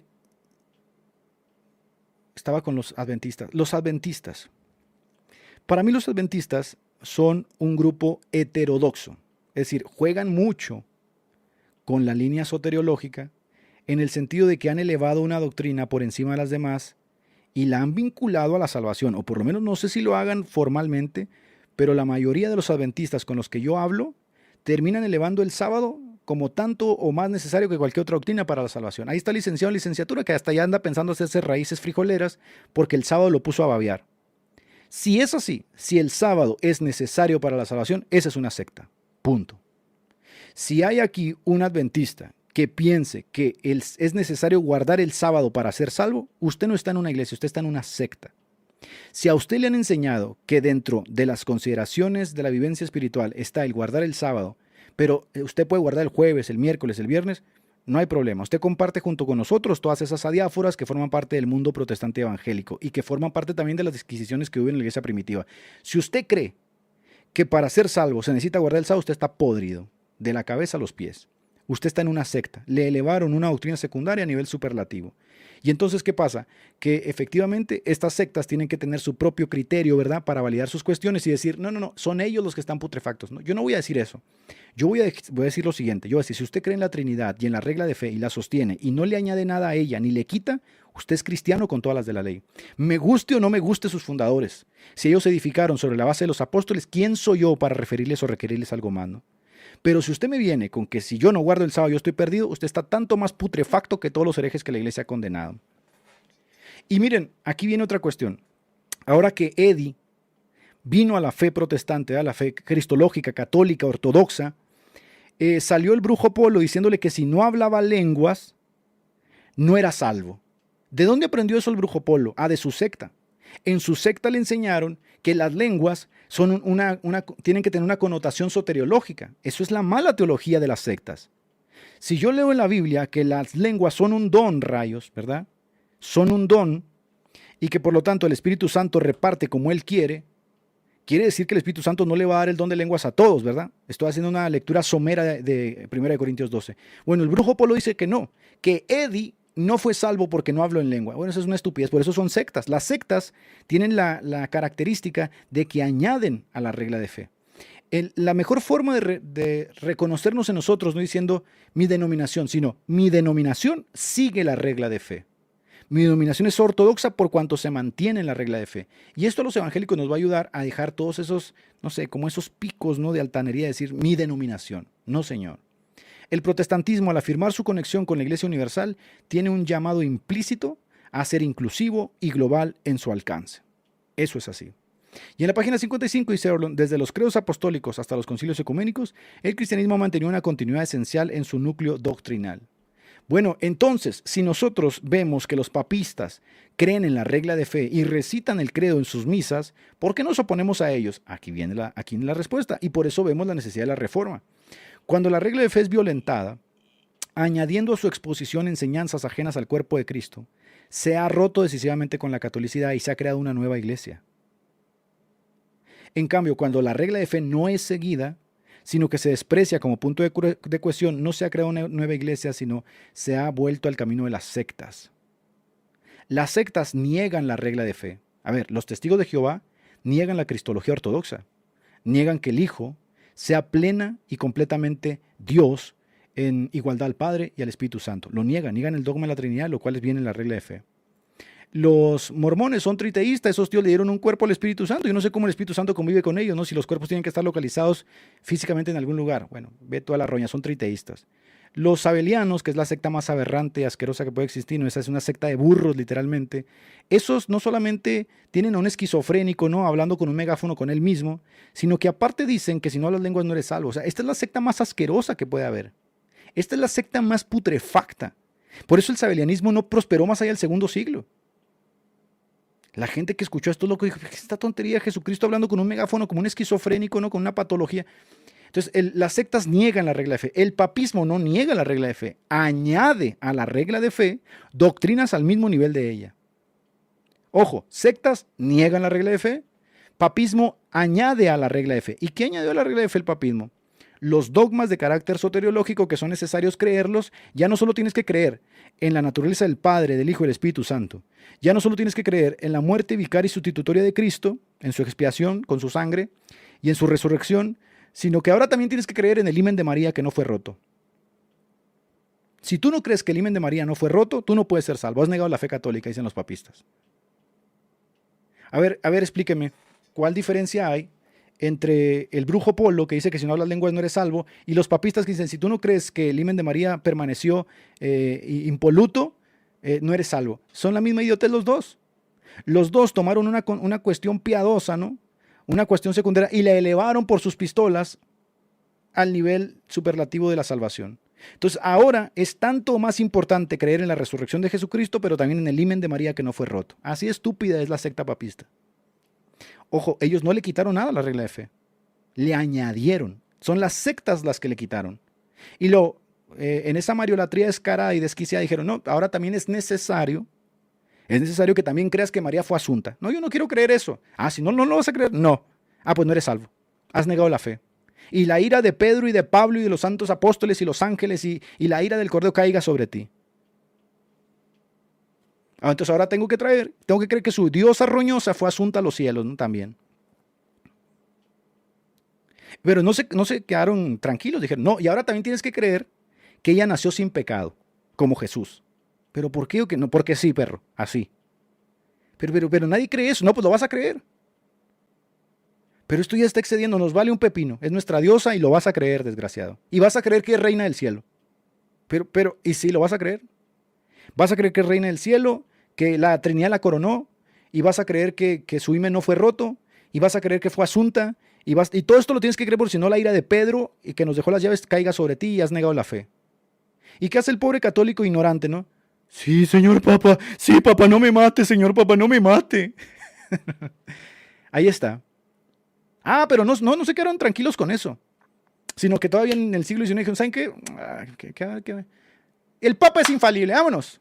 Ahora todos los católicos lamecuadros tienen que creer que soy infalible. Pero señor Papa, sí, vas a creer eso. Pero no, eso no se puede creer. No, me importa 3 chorizos, lo vas a creer. Y si no lo crees, desgraciado, no te salvas. Sí, señor Papa, por favor, no me mate, señor Papa, la única santa iglesia, las llaves, sí, Mateo 16:18. Entonces los papistas le añaden, ¿no? No es una creencia piadosa, personal, que tú puedes sostener. Así que no. Si tú no crees que ese viejo panzón Agualó y Perasta es infalible, tú no eres salvo. Faltaba más, faltaba menos. Así de infernal es el papismo. Y luego te vas para el otro lado, con estos otros ridículos, ¿no? Si tú no hablas lenguas, no eres salvo. Pero dicen Corintios que es un don. No. Si no hablas, no eres salvo. Pero, ¿cuál lengua? Habla la que tú quieras, pero si no hablas no eres salvo, papá. Estás putrefacto. Pero, señor Brujo Polo, ¿cómo está diciendo usted eso? Si la Biblia dice que las lenguas son un don que el Espíritu da a quien Él quiere, según su voluntad. Pues me importa un infierno. Me vale 3 chorizos. Si no hablas lengua no eres salvo y se acabó. Te vas por allá con los otros marihuanos, los mormones. ¿Cómo está? Bienvenido a nuestra secta, ¿no? Oiga, aquí leen la Biblia así. Pero también el libro del Mormón. Oye, pero ese libro ¿de dónde salió? Bajo una piedra. Pues lo vas a tener que creer, papá. Pero ¿de qué va la vara? ¿No? El Espíritu Santo tiene un cuerpo. Pero ¿qué rayos? Si es espíritu, pues nos importa un pepino. Tiene un cuerpo. Señor, pero si tiene un cuerpo tiene que estar en algún lugar. No nos importa. Tiene un cuerpo y si no crees eso no eres salvo. Entonces todas estas estupideces que son elevadas a niveles superlativos terminan creando sectas, nuevas iglesias. Entonces vienen y nos dicen, ¿no? Vienen y nos dicen todos desgraciados, ustedes fundaron una nueva iglesia. No seas desgraciado, papista. No seas desgraciado que fundamos una nueva iglesia. ¿Cómo rayos vamos a fundar una nueva iglesia cuando el Evangelio Pablo dijo que consistía en la muerte y la resurrección de Jesucristo, que están en la regla de fe, y tú le añadiste el himen de María, desgraciado? ¿Quién fundó la nueva iglesia? Tú le añadiste el himen de María, tú le añadiste la asunción de María, tú le añadiste la inmaculada concepción de María, tú le añadiste la dormición, la levantación y la cocinación, tú le añadiste la infalibilidad. ¿Dices que nosotros fundamos una nueva iglesia? A ver, que nos expliquen los papistas roñosos cuál dogma hemos añadido nosotros a la salvación. Desde el pentecostal hasta el metodista, el luterano y presbiteriano, el bautista y el anglicano, todos van a predicar sola fide, solus Christus, sola gracia, soli Deo gloria. La salvación es solo por medio de Cristo, solo por la fe, por gracia de Dios, por medio de Cristo, para que la gloria se la lleve Dios. ¿Cuándo rayos hemos dicho, no, tienes que creer esto? Por ahí algunos pentecostales luego también anduvieron con esas vainas de que tienes que hablar sí o sí o lengua, si no, no tienes el Espíritu Santo, pero eso nunca lo elevaron ellos a esta vaina de que si no lo haces no eres salvo, ¿no? ¿Cuál cosa hemos agregado nosotros a la regla de fe como para que digas que inventamos una nueva iglesia o que nuestra iglesia nació en 1517? A ver si hay aquí un católico que nos diga ¿cuál creencia elevamos nosotros a nivel superlativo y soteriológico? De manera que digamos, si no crees esto no eres salvo. ¿Cuál? Fueron ustedes, desgraciados, los que dijeron, sí, tienes que creer en la muerte, en la sepultura y en la resurrección, pero en el himen de María también. Pero señor Papa, su infernalidad del Papa, ¿pero por qué? Porque sí, nos llama la atención esa vaina. Pero señor Papa, ¿qué tiene que ver el himen de María con mi salvación? Pues lo vas a creer, desgraciado. Y yo soy el Papa, y si no estás sujeto a mí, te voy a matar. No me mate, señor Papa, por favor. No, Papa, no me mate. Y entonces tiene el dogma de la perpetua virginidad, que es una tontería, pero desagradable. Es muy desagradable. Que me vienen a decir estos papistas a mí que nosotros inventamos una iglesia. Ah, sí. A ver, vamos a hacer esto. Y entonces Pablo, aquel carcelero, se arrodilla a los pies de Pablo y le pregunta, Pablo, ¿qué debo hacer para ser salvo? Debes de creer en el Señor Jesucristo y en el himen de María, que no se rompió. Tienes que creer eso. Imagínate la cara de aquel hombre, ¿no? Pero Pablo, o sea, no entiendo. ¿Sí? ¿Vas a creer eso? ¿Pero por qué? Porque fue creído siempre, eso fue creído siempre. ¿No entiendes, idiota? Eso fue creído siempre se ha creído lo mismo. Pero Pablo, ¿pero qué rayos? Si no crees eso, estás putrefacto, no te vas a salvar, has negado la fe que yo predico. Pero Pablo, ¿por qué dices eso? Porque sí, porque nos gustan a nosotros esas doctrinas. Ya saben, ¿quién inventó una nueva iglesia en realidad? En realidad los que inventaron una nueva iglesia fueron los papistas, no nosotros. Las llamadas sectas, testigos de Jehová, mormones, chemaínes, uniciburros, uniciasnos, niegan los artículos esenciales de la regla de fe, niegan la Trinidad, niegan las definiciones cristológicas, niegan la eclesiología histórica, niegan la salvación por la sola fide, y el catolicismo romano añade a la regla de fe. Un católico debe creer no solo en la muerte, sepultura y resurrección de Cristo, debe creer también que su papa roñoso es infalible, debe creer en el purgatorio, debe creer en los dogmas marianos, en el himen de María, impoluto, debe creer en el magisterio de la iglesia, en la transustanciación y todos esos cuentos místicos que se le van ocurriendo al papa de turno, ¿no? Si no, no son salvos. Este punto es enfatizado por el teólogo católico romano John Hardon en su Catecismo Autorizado y Popular. Pregunta 45. ¿Puede una persona ser católico si cree en la mayoría de cosas, pero no en todas las enseñanzas de la Iglesia Católica? La respuesta es: una persona no puede ser católica si rechaza incluso una sola enseñanza que sabe que ha sido revelada por Dios a la Iglesia Católica. Entonces sí, mis queridos catrochos, ustedes no pueden ser salvos, ustedes no van a heredar el reino de los cielos a menos que crean que el himen de María permaneció cerrado. Así de estúpida es su religión. De hecho, los atraviesa tanto esta religión que en verdad dentro de la psicología de nuestros pueblos hispanos, cuando hablan de la virgencita, realmente creen que esto es muy necesario para su salvación o para profesar una piedad superior a los demás. Entonces, sí, mis queridos catrochos, ustedes no se van a salvar a menos que sostengan con fe divina que el himen de María fue cerrado. O sea, su religión se basa en las genitales de una mujer. Así asquerosa es su religión.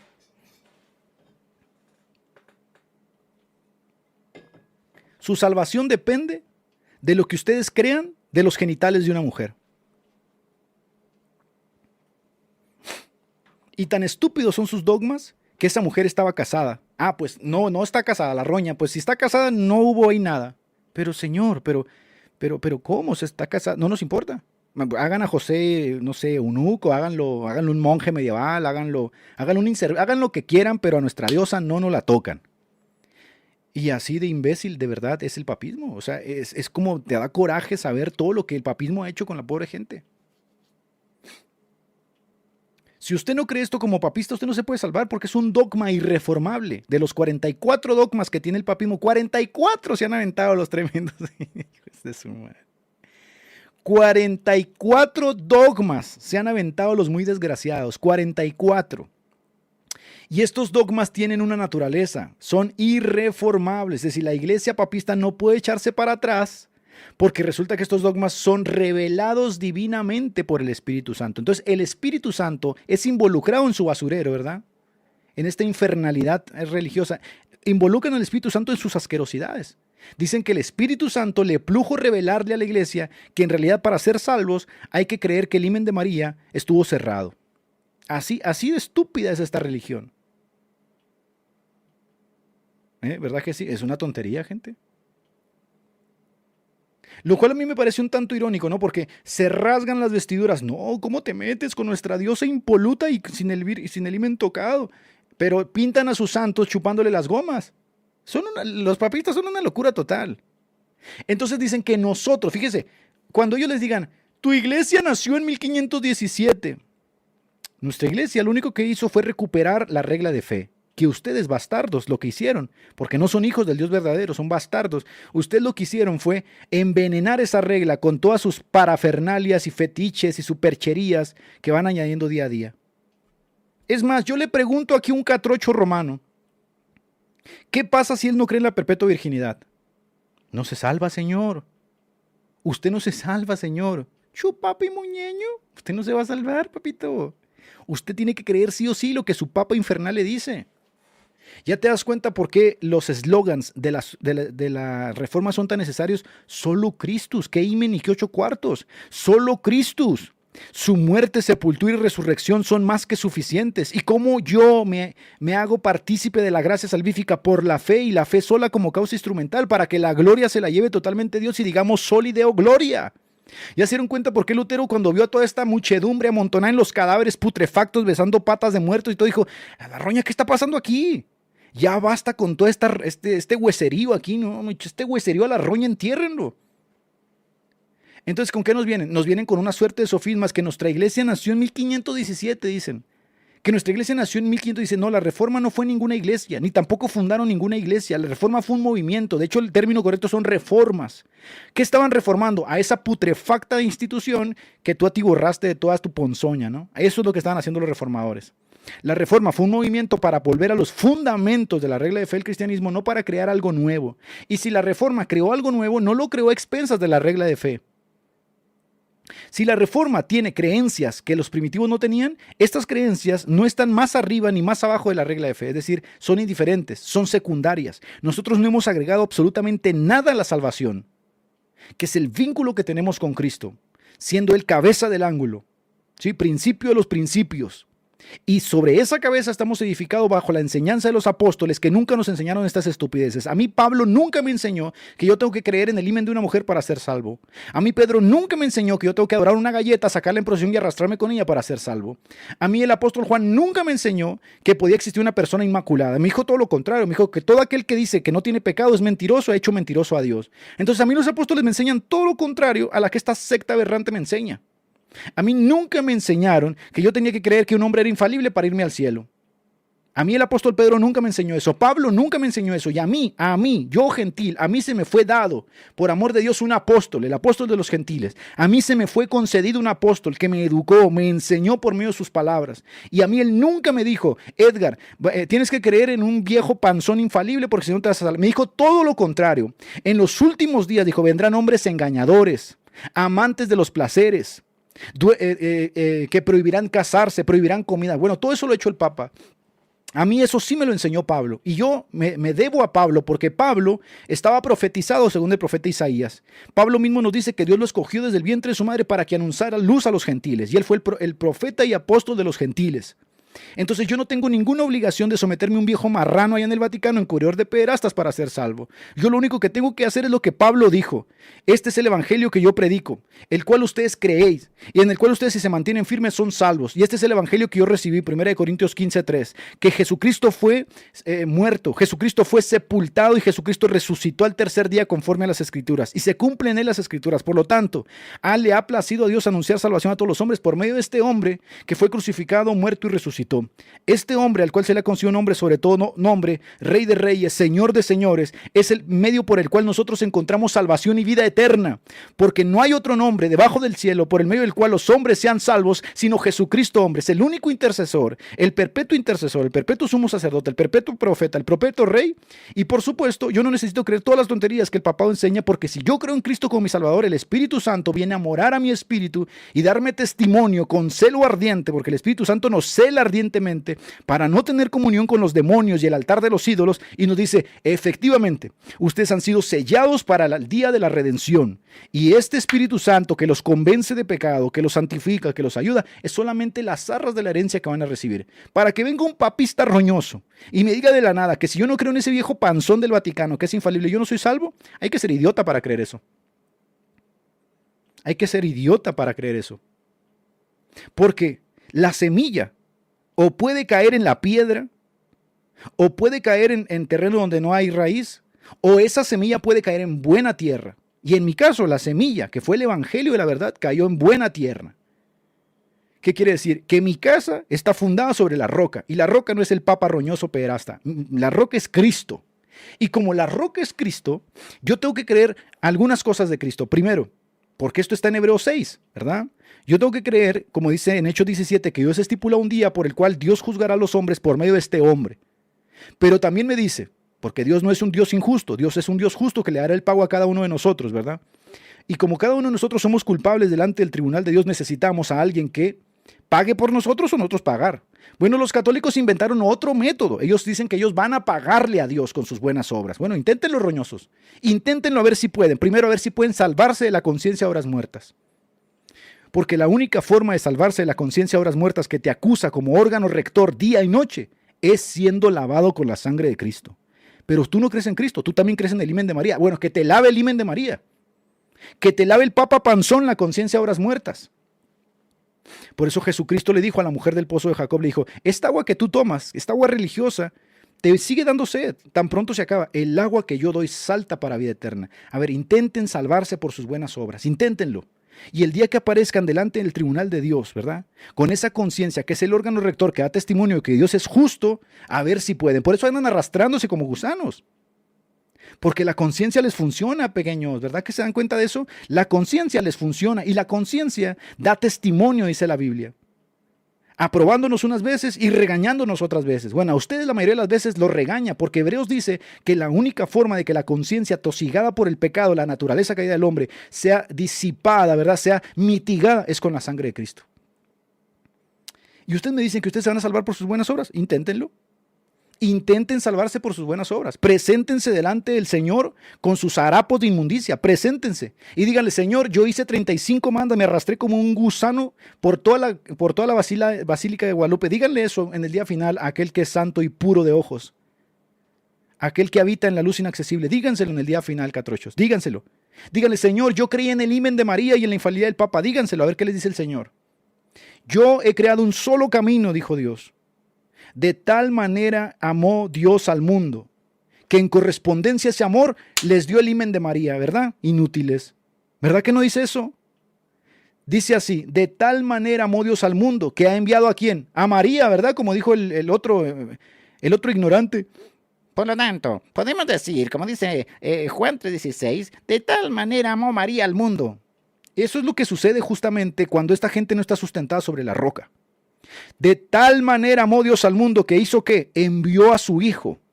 ¿Y para qué lo envió? Para que nosotros encontremos salvación por medio de su Hijo. Para que todo aquel que en Él crea. ¿Qué pasa si yo creo en Él?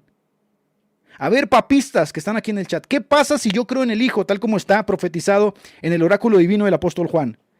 Para que todo aquel que en Él crea no se pierda, mas tenga vida eterna. Yo creo en el Hijo. No, también tienes que creer en el himen de María, en la infalibilidad del Papa Panzón, y también tienes que creer en el purgatorio, y también tienes que creer en la transustanciación, y también tienes que adorar la hostia. Al infierno tu religión. En esa religión papista se cumple justamente lo que dijo el Señor. Estos cierran el cielo, ni entran ellos, porque saben que ahora que se murió Francisco andaban muy enojados porque primero dijo que estaba en el cielo. No, no puede estar en el cielo, no sabemos. Primero tiene que haber pasado por el purgatorio. Ni siquiera entran ellos. Ni siquiera entran ellos, pero no dejan que la gente entre. Y cuando un evangélico les dice, es por medio de Cristo y solo por Cristo que la justicia de Dios es imputada a ti. Por eso dice el salmista, bienaventurado el hombre al que no se le imputa pecado. Que Dios voltea a ver a ese hombre y ve la justicia de Cristo plena en él. Por lo tanto, dice legalmente, este hombre es dicaiotentes, este hombre está justificado. Ay, me dicen que nosotros creamos una nueva iglesia, que nosotros, gente, creamos una nueva iglesia, que su iglesia visible es la verdadera, ¿sí? Que su iglesia visible es la verdadera porque está en el Vaticano. Mira, el hecho de que la iglesia aberrante esté en el Vaticano es otra prueba de su grande pecado que se ha acumulado hasta el cielo porque se lo robaron. ¿O ya se les olvidó? Ya se les olvidó que el Vaticano tuvieron que ir a lamerle la bota a un dictador y que los primeros que le hicieron un pacto con Hitler fueron ustedes. Porque buscaban justamente la herencia, ¿no? La reminiscencia del dominio de Europa con su Sacro Imperio Romano Germánico. El hecho de que ustedes tengan un estado político es la prueba más grande e inevitable que se revolcaron con todos los reyes de la tierra. ¿O no fue el Papa a revolcarse con Mussolini? Nuestra iglesia es visible, la sede está en el Vaticano. El hecho de que la sede esté en el Vaticano es la más grande prueba de que son una iglesia prostituta. Porque el Vaticano fueron y le chuparon la bota a un dictador que está en medio de una guerra matando personas para que les dejara ese pedacito cuando se les descubrió que los estados pontificios se los habían robado. Y con la reunificación del Reino de Italia, porque a los hombres se les concedió reinar, no al Papa, a los hombres. Por eso Romanos capítulo 13 dice que esos hombres gobiernan y que no en vano llevan la espada. Ah, no, quería el Papa también gobernar, ¿verdad? Cuando me dicen que su iglesia es visible, solamente pregúnteles, ¿y dónde está localizada esa iglesia? ¿Dónde está la sede? Nada más. Nada más pregúntele a un papista. Ok, la iglesia es visible, sí. ¿Y dónde está la sede? En el Vaticano. ¿Y cómo se hicieron con el Vaticano? Que nos expliquen los papistas cómo rayos se hicieron con el Vaticano.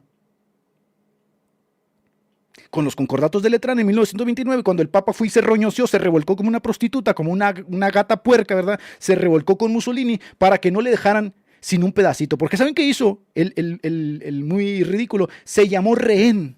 Rehén del Reino de Italia. ¿Rehén de qué? Te robaste ese país. Te robaste los estados pontificios. Te los robaste. ¿Rehén de quién eras? Jesucristo no quiso dejar a Pedro sobre un reino, porque Jesucristo dijo, mi reino, a ver, repitan papistas conmigo. Estas son las palabras de Jesucristo. Mi reino no es ¿de dónde? Repitan papistas, repitan. Esta es una muy buena forma pedagógica de aprender. Mi reino no es de este, ¿de dónde? ¿De dónde, papistas? Mi reino no es de este mundo. Ve y dile tú al Papa Panzón que está en el Vaticano a ver si le gusta esa frase, que el reino de Jesús no es de este mundo, que es un reino espiritual, que avanza justamente por la predicación del Evangelio y que Jesucristo también tuvo que corregir a Juan Bautista, que esperaba la reivindicación de un Mesías militante y triunfante y cuando le dijo, no. Lo que usted tiene que saber, señor Juan Bautista, es que los muertos son resucitados, es que la buena nueva es predicada, es que el corazón de los que están afligidos es sanado, el reino está avanzando. Lo que pasa es que usted quiere un reino terrenal. O ya se les olvidó a los papistas lo que le dijo Jesucristo a los apóstoles. A ver. ¿Cómo que uno de ustedes quiere ser el mayor entre todos? ¿Ya se les olvidó, dijo, que así es en el mundo? Y que por lo tanto mi reino no puede ser así. Ah, ¿verdad que no? ¿Verdad que no? Vayan y pregúntenle a un papista dónde está su sede.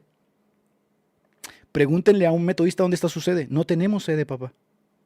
Pregúntenle a un luterano dónde está su sede. No hay sede. Y si en algún momento hubo sede, ya no existe. Y si en algún momento se cometió ese error, se reivindicó. No hay sede. No hay sede presbiteriana. No hay sede metodista ni sede luterana. ¿Dónde está la sede del Papa? En el Vaticano. Con su guardia suiza, con sus guaruras, ¿verdad? Porque ya se le olvidó a ese Papa Panzón cómo murió Pedro, al que tanto alardean. ¿Por qué trae guaruras tu Papa? ¿Por qué traen guaruras? ¿Se avergüenzan de la muerte como mártires? ¿Por qué le pusieron, ¿sabes por qué le pusieron guaruras a ese viejo roñoso? Porque es un estadista político. Y como estadista político tiene que ser, obviamente, o estar al nivel de los estadistas políticos. ¿Y por qué Pedro no traía guaruras? ¿Por qué murió crucificado como un perro, literalmente como un mártir? ¿Por qué murió Pedro así? Porque Pedro sabía que obviamente lo vil y lo menospreciado había escogido Dios para avergonzar a los sabios y que gran parte de lo que Dios le ha tipificado para la iglesia era el sufrimiento. Porque ese papa roñoso trae guaruras. Porque tiene miedo que lo maten. ¿Por qué? Porque obviamente tiene que llevar a cabo un reino político. Por eso se revuelca con los jerarcas de este mundo. Entonces nos dicen, gente, nos dicen que nosotros creamos una iglesia. En este sentido, los reformadores no crearon ni un solo dogma nuevo. Que me explique un papista aquí en el chat, ¿cuál de los reformadores enseñó que teníamos que creer en la perpetua virginidad para ser salvos? ¿Cuál enseñó la Inmaculada? Es más, ¿cuál enseñó sobre sí mismo? Y dijo, yo como Lutero enseño esto y quien no lo crea se pierde. Ni uno solo. Todos suscribieron plenamente la regla de fe. Eran hombres con errores sin duda. Eran hombres que erraron, eran hombres que fallaron, hombres que metieron las patas, eran hombres cabezones, pero no movieron un ápice de lo que estaba escrito. Por eso decimos sola escritura, a la ley y al testimonio, que sea como ha amanecido, ¿no? Y si no, a la ley y al testimonio para su mal, para su propio juicio. Entonces vienen y nos dicen, nosotros tenemos una iglesia visible. ¿Dónde está? ¿Dónde está esa iglesia visible? Bueno, la sede está en el Vaticano. ¿Y por qué está en el Vaticano? ¿Por qué está tu sede roñosa en el Vaticano? Porque tu papa se revolcó como una prostituta con Benito Mussolini. Por eso tienes ese pedazo asqueroso de tierra. Por eso, nada más. Porque se cumplió sobre tu papa exactamente lo que Jesucristo dijo. Que vendría un tiempo donde un hombre se levantaría por boca del apóstol Pablo, se sentaría en el trono de Dios y se haría pasar como Dios, atribuyéndose todas aquellas cosas que son propias de Dios.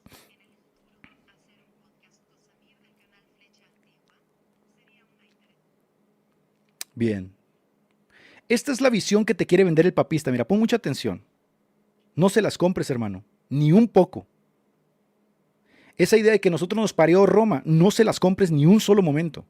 Esta es la idea que ellos te venden, que el papismo romano es la línea preciosa, ¿verdad? Y de ahí, de esa línea, salió un tronco torcido que es la reforma. La mayoría de los evangélicos han decidido romper con la catolicidad, dado que la asocian al papismo romano, lo que ha derivado en que la mayoría de ellos han roto con la historia de su fe y se jactan de tener la verdad sin poder unirla al pasado. No, señor.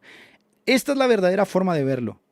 Esto es, la reforma protestante recuperó la catolicidad que el papa roñoso había secuestrado. Por eso Lutero le llama cautividad babilónica. Es el papismo el que se torció. Es el papismo.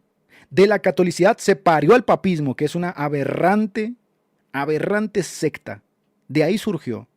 Los reformadores distinguieron su esfuerzo por reformar, nunca crear. No recrearon. Por eso no tienes dogmas protestantes vinculantes a la salvación. Y para este fin, no solo recuperaron la teología de la iglesia temprana, sino que en gran medida enmarcaron todo su esfuerzo de reforma como su recuperación. Y por eso, como Jesucristo dijo, ¿verdad? ¿Qué tiene el diablo conmigo? No tiene nada.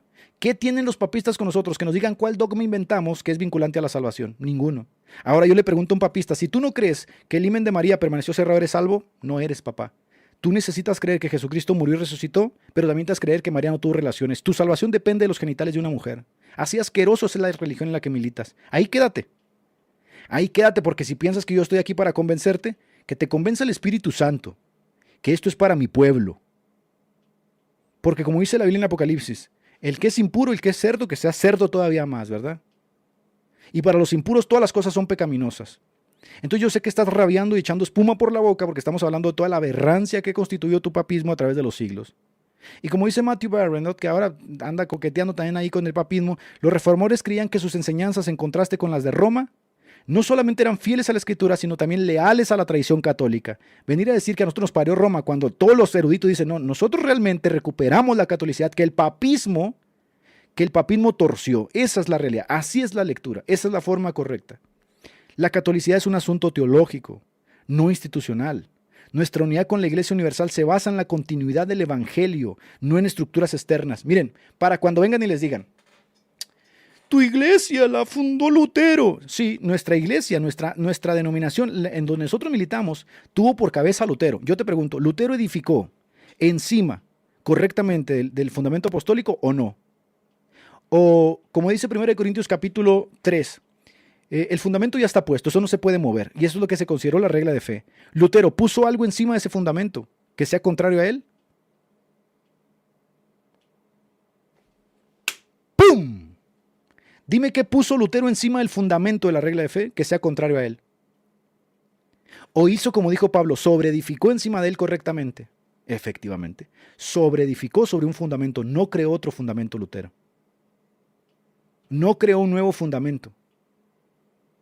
Yo te pregunto, cuando dentro de tu iglesia papista roñosa algunos deciden militar su fe dentro de los dominicos, o dentro de los agustinos, o dentro de los jesuitas, o dentro de los molinistas, ¿están edificando por encima del papado? No, ¿verdad? Simplemente están tratando de vivir su fe de una forma distinta asociada a la vivencia de un personaje en específica. Entonces, ¿cuál cosa edificó Lutero encima de la regla de fe? Nada. Ahora yo te pregunto, ¿tu papa ha edificado sobre la regla de fe algo más? ¿Cuál es la respuesta? No puedes hablar, papá. No, nada tienes contra nosotros, papa infernal. Tú y todos tus seguidores. Nada. ¿Qué dijo Lutero respecto a la regla de fe que se haya contradicho en ella para la salvación? Nada. ¿Sobre cuál regla edificó Juan Wesley? Sobre el fundamento apostólico. ¿Qué añadió Juan Wesley a la regla de fe? Nada. ¿Sobre qué regla edificó John Knox? Sobre la regla de fe. Entonces ellos son mucho más católicos que tú y tu papa infernal. Ellos y nosotros como sus herederos somos los verdaderos católicos. Tu papa inventó una nueva iglesia y te arrastró con ella.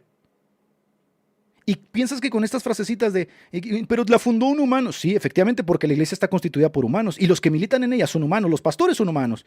Y Dios le plujo, dice en Efesios capítulo 4, que nosotros fuéramos perfeccionados por pastores, maestros, evangelistas, profetas y apóstoles, siendo la piedra principal del ángulo Jesucristo. Por supuesto, Lutero fue un pastor con todas las de la ley. Y Lutero como pastor edificó a un pueblo, sí, sin duda. Aquí la pregunta que tienes que hacer es, ¿edificó por encima de lo que se considera ortodoxo dentro de la iglesia? No. ¿Lutero añadió algo al símbolo apostólico? Jamás. Lutero dijo que aparte de creer en Cristo para la salvación y en su resurrección teníamos que creer en la Virginidad María. Nunca. ¿Lutero enseñó que debíamos andar adorando hostias para salvarnos? No. ¿Lo enseñó Juan Wesley esto? No. ¿John Knox? No. ¿Quién no enseñó todo esto? Ustedes, los papistas. Entonces, ¿quién sobreedificó? Mal. Ustedes. Entonces, cuando venimos acá, esta es la realidad, mira, esta, grábatela bien en los ojitos, papista. Ustedes son la iglesia putrefacta de la que habla Apocalipsis, que va a recibir su pago en el día final, porque ustedes corrompieron la fe de los pequeños que militaban dentro de esa sagrada iglesia que estaba en Roma. Porque cuando Pablo le escribe esta preciosa iglesia en Roma que estaba surgiendo, era una iglesia que tenía buenos líderes. Tenía Aquila, tenía Priscila, tenía más de 25 colaboradores Pablo ahí que estaban bajo sus órdenes y que trabajaban correctamente. Ahora tu iglesia está bajo el Papa, ¿verdad? Ese Papa roñoso, pero ese Papa le ha añadido a la regla de fe. Entonces ustedes ya no son de Pablo, ni tampoco pueden decir que fue Pablo o Pedro el que los fundó, porque Pablo no enseñó ninguna de estas tonterías que enseñan tus papas. Ahora que nos digan, a ver, dicen que Calvino fundó la iglesia en 1600, no sé qué vaina. Ok, sí, Calvino fundó un movimiento, como así fundó un movimiento. Como los jesuitas, como Ignacio Loyola fundó un movimiento, para vivir la fe de alguna forma dentro de la propia institución. Sin duda, Calvino se puede decir que es eso, un ser humano, un pastor que lideró un movimiento. Aquí la pregunta que tienes que hacerte, papista, es, ¿qué añadió Calvino a la regla apostólica? Nada. Muéstrame un solo documento de Calvino donde diga, aparte de la resurrección de Jesucristo y sola fide, ¿verdad? Que es creer que solamente por la fe recibimos la gracia para la gloria de Dios, seremos salvos. También tenemos que creer que a Chucha la bolsearon. Que me muestren algo. Nada. Entonces no te va a funcionar esa estupidez de que tu secta la fundó un ser humano, la tuya también. ¿O qué piensas? ¿Que vinieron ángeles a fundar a la iglesia de Roma? Es el trabajo apostólico de Pablo, como apóstol de los gentiles. Y Pablo era un ser humano. No se dejen ningunear por estos bastardos, porque eso es lo que son. Nos llaman a otros huérfanos, ¿verdad? Porque no creemos en su diosa. Pero ellos son bastardos, porque solamente aquellos que han nacido de nuevo del agua y del espíritu pueden entrar al reino de los cielos. Pero estos tíos le añadieron también esta vaina, ¿no? Estos tíos dicen que no basta solamente nacer del agua. Estos tíos dicen que ahí apenas se te da la infusión de la gracia santificante. Y de ahí para el real, tú tienes que perseverar con las obras de condigno, echarle ganas con tus buenas obras para presentarte delante de Dios, aumentando tu justicia. A ver, papistas que están aquí, muéstrenme un solo pasaje donde se diga que la justicia aumenta, cuando todo el trasfondo de la justificación es legal. Ah, es que también se lo inventaron, papá. ¿Y sabes qué? Y si tú piensas que a pesar de todo ese aumento de la justicia, ¿no? Que tienes 60 años aumentando tu justicia, ¿no? Con todas tus obras cochinas, pues ya porque alimentaste a un tío ahí en la calle piensas que ya aumentaste la justicia. Estas cosas son necesarias que las hagas para testimonio de los hombres. Es una obligación tuya hacerlas, porque has sido rescatado para eso. Has sido llamado de las tinieblas a la luz para que anuncies y muestres los frutos de aquel que justamente que te llamó. Ahora resulta que el Dios te debe un pago a ti. ¡Vamos, gente! Dios le debe un pago a los papistas, ¿no? Entonces Dios te debe un pago a ti. Entonces ya no es gracia. ¿Es por gracia o es por obras? Y la gracia es un regalo inmerecido. Pero dices que a Dios te va a pagar a ti tus buenas obras, ¿no? Son obras cochinas, ¿no? Esas, ay, yo alimenté a 3 hombres. Lo debes de hacer. Es como si Pablo dijera, ay, yo prediqué el evangelio. Pablo dice, ay de mí si no predico el evangelio, porque cárgame es impuesta, es lo que tenemos que hacer. Por eso, cada vez que hacemos estas cosas, Jesús dice, digan, perros son, siervos inútiles, para que no se les suba la cabeza así de ustedes, de que yo les debo a ustedes un pago, ¿no? Ahora, todavía a Dios le plujo recompensar esto por su amor, ¿no? Pero tú piensas que Dios te debe la salvación y la justificación por tus buenas obras. Nah, Dios mío, en mi vida. Se quedaron en la Edad Media, ¿no? Ahí síganle. Preséntense un día delante de Dios con todos ese remedio de obras que Isaías llama trapos de inmundicia. Síganle, aumentenla hasta donde ustedes quieran. Primero convénzame de que la Biblia habla en estos términos, de que la justicia se aumenta, ¿no? Cuando los términos que usa es dicaiosene, dicaiotentes, son términos legales. En un juzgado la justicia no aumenta. Se te declara con un veredicto de que eres justo o no eres justo y se acabó, punto. ¿Y qué dice Pablo en 1 Corintios 1:30? Que fuimos justificados, santificados, ¿verdad? Posicionalmente, legalmente, estamos en los lugares celestiales. Estamos en un proceso de santificación, sin duda, por supuesto, que va aumentando día en día. El Espíritu Santo va perfeccionando la obra, nos lleva de gloria en gloria, triunfo en triunfo, porque es justamente el vicario. Él es el que dejó Jesucristo para ir llevándonos y moldeándonos. Entonces, a ver, los queridos papitas dicen que ellos se van a salvar haciendo buenas obras. Ok, ¿cuántas? ¿Cuántas buenas obras? Ah, no sabes, ¿verdad? Tampoco eso te lo dijo tu iglesia. Te deja cautivo al dolor de tu propia conciencia para que siempre dependas de ella. Por eso Lutero llamó ciertamente esto cautividad babilónica. No te dejan ser libre. Y en Hebreos, por ejemplo, que dice la conciencia de obras muertas te persigue hasta el día final. Entonces no te va a decir cuántas buenas obras. Pero es que si tú piensas que habiendo muerto ya te libraste, no, papá, te toca ir a chicharrarte como chicharrón de pey al purgatorio. Y ve tú a saber cuál es la naturaleza de ese purgatorio, porque tampoco te lo van a decir. La naturaleza del purgatorio puede estar en el infierno, como dijo Tomás de Aquino, es el mismo fuego del infierno que te va a consumir, ¿verdad? Como un chicharrón de pella. O puede ser abrazos y besos, como decía Ratner. O puede ser simplemente metafórico. Ve tú a saber, ¿no? O sea, esa conciencia que ya está atosigada por las dudas existenciales, también súmale que si tú piensas que cuando te mueras ya la libraste, no. Tú una cosa tienes que tener segura en esta vida, según los papistas, es que te vas a chicharrar sí o sí. Y ellos nos dicen, nosotros somos la iglesia. Ustedes inventaron una parvada de idioteces, porque Jesucristo ya había tipificado esto justamente en los fariseos. Estos tíos, dice, van y evangelizan, van y buscan a prosélitos hasta los fines de la tierra, y cuando los encuentran los hacen doblemente hijos del infierno. Y lo dice, estos tíos ni entran ellos ni dejan que los demás entren. Y cuando un protestante dice, encontré salvación, porque tenemos un himno precioso así, ¿verdad? Dice así, de paz inundada mi alma ya esté, o cúbralo un mar de aflicción, cualquiera que fuere mi suerte diré, estoy bien, alcancé salvación. Hay un día en la vida de todos aquellos que hemos conocido a Cristo en el que somos conscientes por primera vez, por pura gracia de Dios, que éramos un perro vil, menospreciado en este mundo, lo más bajo que habíamos revelado en nuestra naturaleza contra el Dios infinito y nos habíamos tratado de justificar por nuestras buenas obras, como dice Pablo en Gálatas. Y un día, por su sola misericordia, por su sola gracia, un día, nuestra mente finita cobra conciencia de la riqueza del Evangelio y decimos, a ver si entendí esto. A ver, Dios es un Dios justo, es un juez justo. Dios no puede ser un juez injusto, porque si Dios fuese un juez injusto, los ángeles, preciosos en humildad, ¿verdad?, y en belleza le podrían reclamar, pero sobre todo los demonios dirían, ahí está, Dios es un juez injusto. Entonces no se sigue la tesis de que Dios es un juez injusto. Pero los católicos dicen, ay, Diosito me va a perdonar. Diosito es tu juez. Y ahí ya te podriste. Ese que tú llamas Diosito es el que te va a juzgar, papito. Y ese juez no es injusto. ¿Qué vas a hacer? A ver, explíqueme, papista. Ese que tú llamas Diosito, la Virgencita. Bueno, la Virgencita déjala a un lado. Esa no tiene vela en el entierro.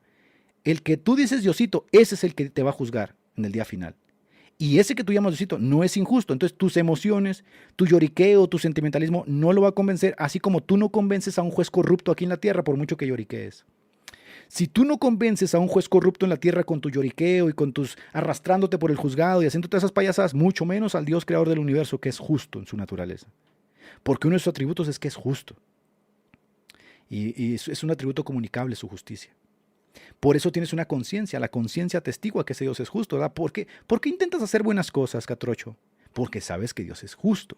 Lo tienes en la conciencia. La conciencia como órgano rector también da testimonio de su omnisciencia. Te persigue a todos lados. Tú sabes que Dios es justo. Y sabes que un día, cuando la calaca te sople en las orejas, ¿verdad?, que te vayas a ir, te vas a presentar a ese Dios justo. Por eso andas ahí arrastrándote con la Virgencita y haciendo buenas obras porque quieres quedar bien con ese Dios justo. Bueno, ese Dios justo no le plujo considerar salvo a una persona justificada por cuántas veces se arrastra de aquí a la basílica. Tampoco le interesa cuántas veladoras prendas. A ese Dios justo no le interesa un pepino si prendes un incienso o te arrastras como gusano en la basílica. No le importa eso. A ese Dios justo no le interesa si te pones de cabeza y bailas breakdance. No le interesa. Ese Dios justo, ese Rey justo y soberano ha establecido una forma. Bueno, tú dices, bueno, dices tú. Aquí empieza el problema, ¿no? Tú ya eres consciente. Bueno, ese Dios es justo y me va a juzgar un día. ¿Cuándo? Cuando te mueras. Y mírate las manos, mi querido Catrocho. Estás envejeciendo junto con nosotros. Un día te vas de este mundo. Por eso Jesucristo dijo, necio. Andas bien preocupado en Cancún, andas preocupado en la playa, andas preocupado en amontonar idioteces en el mundo y no te has preocupado por lo principal. ¿Sabes por qué no? Porque la iglesia en la que estás te ha enseñado que si haces estupideces como arrastrarte, prender veladoras, chupar yeso y todo eso, ya la libraste con tu verbena. No, no es así. Dios no estableció ese como un medio para tú ser justificado. Entonces tú dices, pero qué rayos, qué injusto que es Dios. No, ya concordemos algo, Dios no es injusto, es justo, tú mereces eso. Tú lo mereces. Pero yo no he hecho nada. Sí, todos los días tú pecas. Y tu conciencia da testimonio de que efectivamente eres un ser caído que no puedes ir en contra de la propia ley natural que está en tus miembros. Y tú vas a decir, pero el culpable fue Adán, y en Adán todos nosotros. Y eso lo enseña tu iglesia. Y naces con la proclividad del pecado, pero no solo con la proclividad, naces siendo hijo del pecado, por naturaleza. Esto tu iglesia le llama pecado original. Y entonces, ¿qué rayos voy a hacer? Ya te das cuenta de lo potente que es esta noticia. Es muy malo. Es exactamente lo mismo que le sucedió a aquellas personas en el primer sermón de Pentecostés, donde Pedro los lleva justamente a esta condición y les dice, no, ustedes no son buenos. Ustedes mataron al creador de la vida. ¿Y qué pasó? Una vez que el Espíritu Santo viene a sus corazones y les dice, sí, efectivamente ustedes van a tener que ser juzgados, ¿qué es lo primero que ellos hacen? ¿Qué haremos? Es exactamente lo mismo que hace el carcelero. Una vez que es consciente justamente de que está ante una fuerza espiritual que lo convence, dice, ¿qué haré, Pablo? Invoca su nombre. Dios, dice en Hechos 17 Pablo, dice, Dios ha establecido un día en el cual juzgará a todos los hombres, habiendo pasado ya, ¿verdad?, todos los tiempos en los que ellos podían quejarse ignorantes, ya no lo son. Dios ha establecido un día en el que ha de juzgarlos. Entonces, ¿quién se puede salvar? Nadie. Todos Merecemos el mismo pago, Romanos capítulo 3, porque todos hemos pecado contra Él. Pero ahí vienen las buenas nuevas, papucho. Y aquí te vas a dar cuenta por qué los protestantes somos tan férreos en no negociar esta preciosa verdad y por qué aborrecemos tu sistema papal. Porque aquí vienen las buenas nuevas. ¿Y cuáles son las buenas nuevas? Las buenas nuevas son estas. Tú no puedes salvarte. No hay nada que puedas hacer. Tus obras, tus mejores obras, son trapos inmundos delante de Dios. Es más, si las pones delante de Dios, le va a dar asco. Las va a vomitar. Porque estás tratando literalmente de acercarte al Santo de Santos y al Sanctus Sanctorum con tus obras putrefactas, por muy buenas que sean y las intenciones sean buenas. No es posible, porque tú mismo estás lleno de pecado. Es como si tú, estando todo apestoso, ¿verdad?, con llagas de un hombre con lepra, te pones un manto dorado y te metes a un cuarto. A los 2 minutos vas a apestar todo el cuarto, por muy dorado que te presentes. Así son tus buenas obras. Tus buenas obras con las que tú dices que te vas a justificar delante de Dios y que te vas a ganar el cielo con Diosito, es como si te presentaras delante de Dios con llagas putrefactas, así con un halo dorado y dijeras, mira Señor, vengo aquí ante ti. Dios te va a ir, apestas. Así, esa es la realidad de nuestra condición, nuestra naturaleza caída. De manera entonces que Dios dice, y aquí es donde debes de comprender el amor de Dios. El amor de Dios no consiste, papista cabezón, en haberte dado a María. El amor de Dios no consiste, querido papista, en haberte dado ese papa roñoso que se enseñorea de ti. El amor de Dios no consiste en haberte dado un panteón de santos para que les prendas veladoras. El amor de Dios consiste en haberte dado su propio Hijo para que por medio de la sangre de su propio Hijo tú no tengas que pagar ni una sola pena que te corresponde en el infierno, sino que seas salvo y justificado por su sangre. Y tú vas a decir, pero es demasiado fácil. Efectivamente, para ti es muy fácil, para el Hijo de Dios no lo fue. Porque Él pagó, bebió la ira de Dios y pagó hasta el último céntimo. Y aquí decimos, ¿y por qué lo hizo? Por amor. Ahora ves por qué no negociamos y por qué decimos solo Christus, sola gracia, sola fide, soli Deo gloria. ¿Ya ves por qué ardemos en celo cuando vemos el sistema papal? Porque el sistema papal te dice, no, que solo Cristo ni que 8 cuartos, también el himen de María, y también la infalibilidad, y también el purgatorio, y también la transustanciación, y también la Inmaculada, y también la Asunción. Y ahí va la pobre gente idiotizada por el papismo, arrastrándose por las calles, prendiendo veladoras, llevando yesos en las espaldas, mientras Cristo dice, venid a mí, y yo los haré descansar. El agua que yo doy, no María, yo te la doy, no María no te da nada. Yo te doy el agua que quita la sed, que salta para vida eterna, que es el Espíritu Santo. El Espíritu Santo viene al creyente no por María, cabezón. No hay nada que María te pueda dar que sirva para la justificación de tu alma. No fue María la que murió por ti. Por mucho que estés enamorado de esa diosa te va a llevar al infierno. Has creado un ídolo en María, que ha sustituido la gracia justificadora de nuestro Señor. Entonces, ¿qué debo hacer, hermano? Invoca su nombre. Con corazón sincero, porque cerca de ti está la palabra. Que si confesares con tus labios que Jesús es el Señor, serás salvo para vida eterna. Nada más, nada más. Es demasiado fácil, sí, pero ya quedamos que no es fácil para el Hijo de Dios. Fue fácil para ti, para Él no. ¿Y por qué lo hizo? Por amor. Entonces confieso y ya, confiesa. Pero no, yo quiero hacer mis buenas obras. Bueno, entonces intenta justificarte por tus buenas obras, pero bajo ellas vas a quedar maldito, porque así estableció Dios, ¿no? Que todo el que quiera justificarse por las obras de la ley va a estar maldito por la propia ley. Pues no puedes cumplirla, cabezón. Por mucho que te esfuerces, el propio Santiago que tú tanto usas para decir que te vas a salvar por obras, el propio Santiago dice, el que transgrede uno de estos mandamientos transgrede toda la ley, eres culpable. Por eso nunca tu conciencia es libre, por eso siempre tienes miedo, por eso siempre andas con que Diosito y usando diminutivos porque no quieres ver a Dios como lo que es. Diosito, la Virgencita, San Judita, siempre con miedo. Eso se llama conciencia a horas muertas. Necesitas a Cristo que limpie tu conciencia y cree una filiación por medio del Espíritu Santo donde tengas entrada hasta su trono y confianza como Padre por medio de su sangre. No, yo voy a ir a la Virgencita. Pues te engañaron, porque la Virgencita también fue con Jesucristo. Y ahí en el cenáculo de Pentecostés, ahí estaba esperando también al Espíritu Santo, la promesa que se le había dado a la iglesia, conforme a Joel capítulo 2, versículo 20. Entonces, si ella también lo necesitaba, también tú lo necesitas, y todo el género humano lo necesita. Y no le ha placido a Dios salvar al ser humano por otro medio más que por su Hijo Jesucristo. Pero es que yo ya creo en Cristo, sí. En la Iglesia Católica algunos creen en Cristo, tristemente también creen en el himen de María. Y han creado una diosa a la par de Él. Y tristemente, esta diosa ocupa tanto o más el lugar en algunos casos en los católicos que no les dejan ver realmente la luz que resplandece. Pero aparte de eso es que tenemos al Papa diciéndote, no, no, no, no, no, no, también tienes que creer en mí. Sal de ahí, sal de ese infierno religioso y ven a los pies de Cristo, bebe de las aguas, sé salvo para su gloria y vive con el pueblo santo y bendito del Señor, que juntos decimos todos, Soli Deo Gloria. Porque ciertamente cuando nosotros estuvimos en un tiempo, como dice Pablo, todos nosotros estuvimos un tiempo como advenedizos, como extranjeros. También nosotros fuimos salvados de la corrupción de este mundo.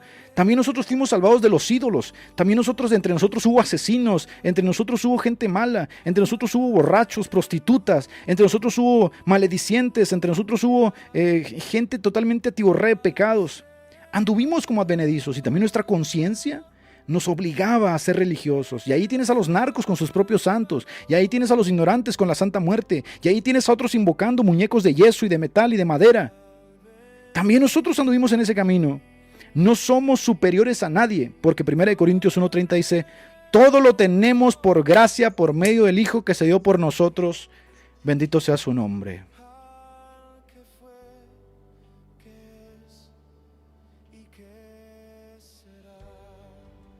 Te convencieron con la tontería esa de que nosotros inventamos una nueva iglesia, ¿verdad? Así te han convencido y así te han mantenido atado decenas de años, te han mantenido atado a una religión muerta, pero es que ni siquiera tienes seguridad. ¿Cuántas misas necesitas? ¿Cuántas, papista? ¿Cuántas misas son necesarias? ¿Cuánto tiempo tienes que pasar en el purgatorio? Dime, ¿cuánto tiempo? No sabes nada. Te han entregado a la incertidumbre de tu propia conciencia un sistema religioso putrefacto que se fue inventando para tenerte cautivo y no lo ves.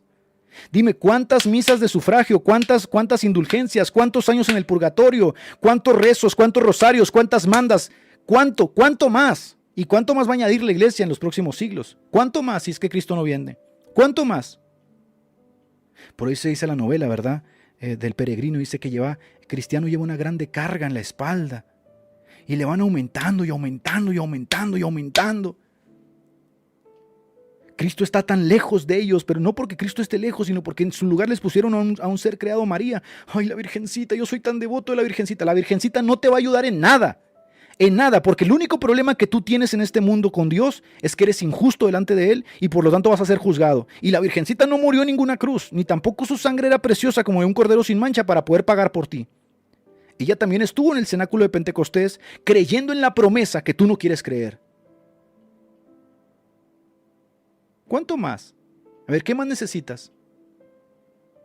Por eso cuando yo fui con el sacerdote Negri le dije, todo muy chévere, pero ¿cuántos años cura en el purgatorio?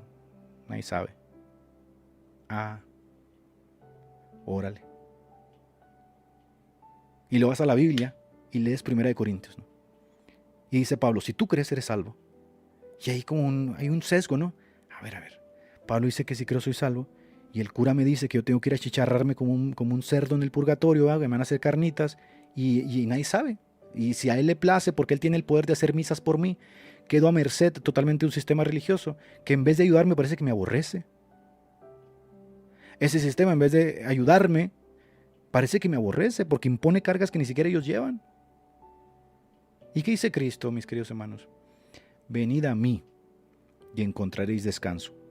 ¿Qué era lo que decía Isaías? Venid, comprad sin dinero leche, miel, abundante para todos ustedes. Así que bueno, no vuelvan a comprar ese cuentito de que nos inventamos una religión. No. Tu iglesia inventó una nueva religión. El papismo es una nueva religión. No hemos hecho más que edificar sobre la base de los apóstoles. ¿Y cuál es esta? Cristo y este crucificado. Para los que se salvan, olor fragante. Por eso decimos, yo, el 20 de julio de 1994, conocí a Cristo en una campaña, una predicación. Fue predicado para mí las buenas nuevas del Evangelio y yo creí en Cristo y invoqué su nombre. Lavé mis pecados en su sangre invocando su nombre. Y desde ese día mi conciencia está limpia de horas muertas. No hay demonio que me atosigue. Yo no le tengo miedo a tus ídolos. Porque aquí vienen al chat y dicen, ay, un día vas a dar cuenta. Tus ídolos putrefactos, yo no les tengo miedo. Yo tengo miedo al que dice que debemos de tener miedo. No temas al que mata el cuerpo. Teme al que mata el cuerpo y tiene el poder para echar el cuerpo y el alma en el infierno. A él tengo miedo, pero mi problema con él se solucionó hace ya muchos años.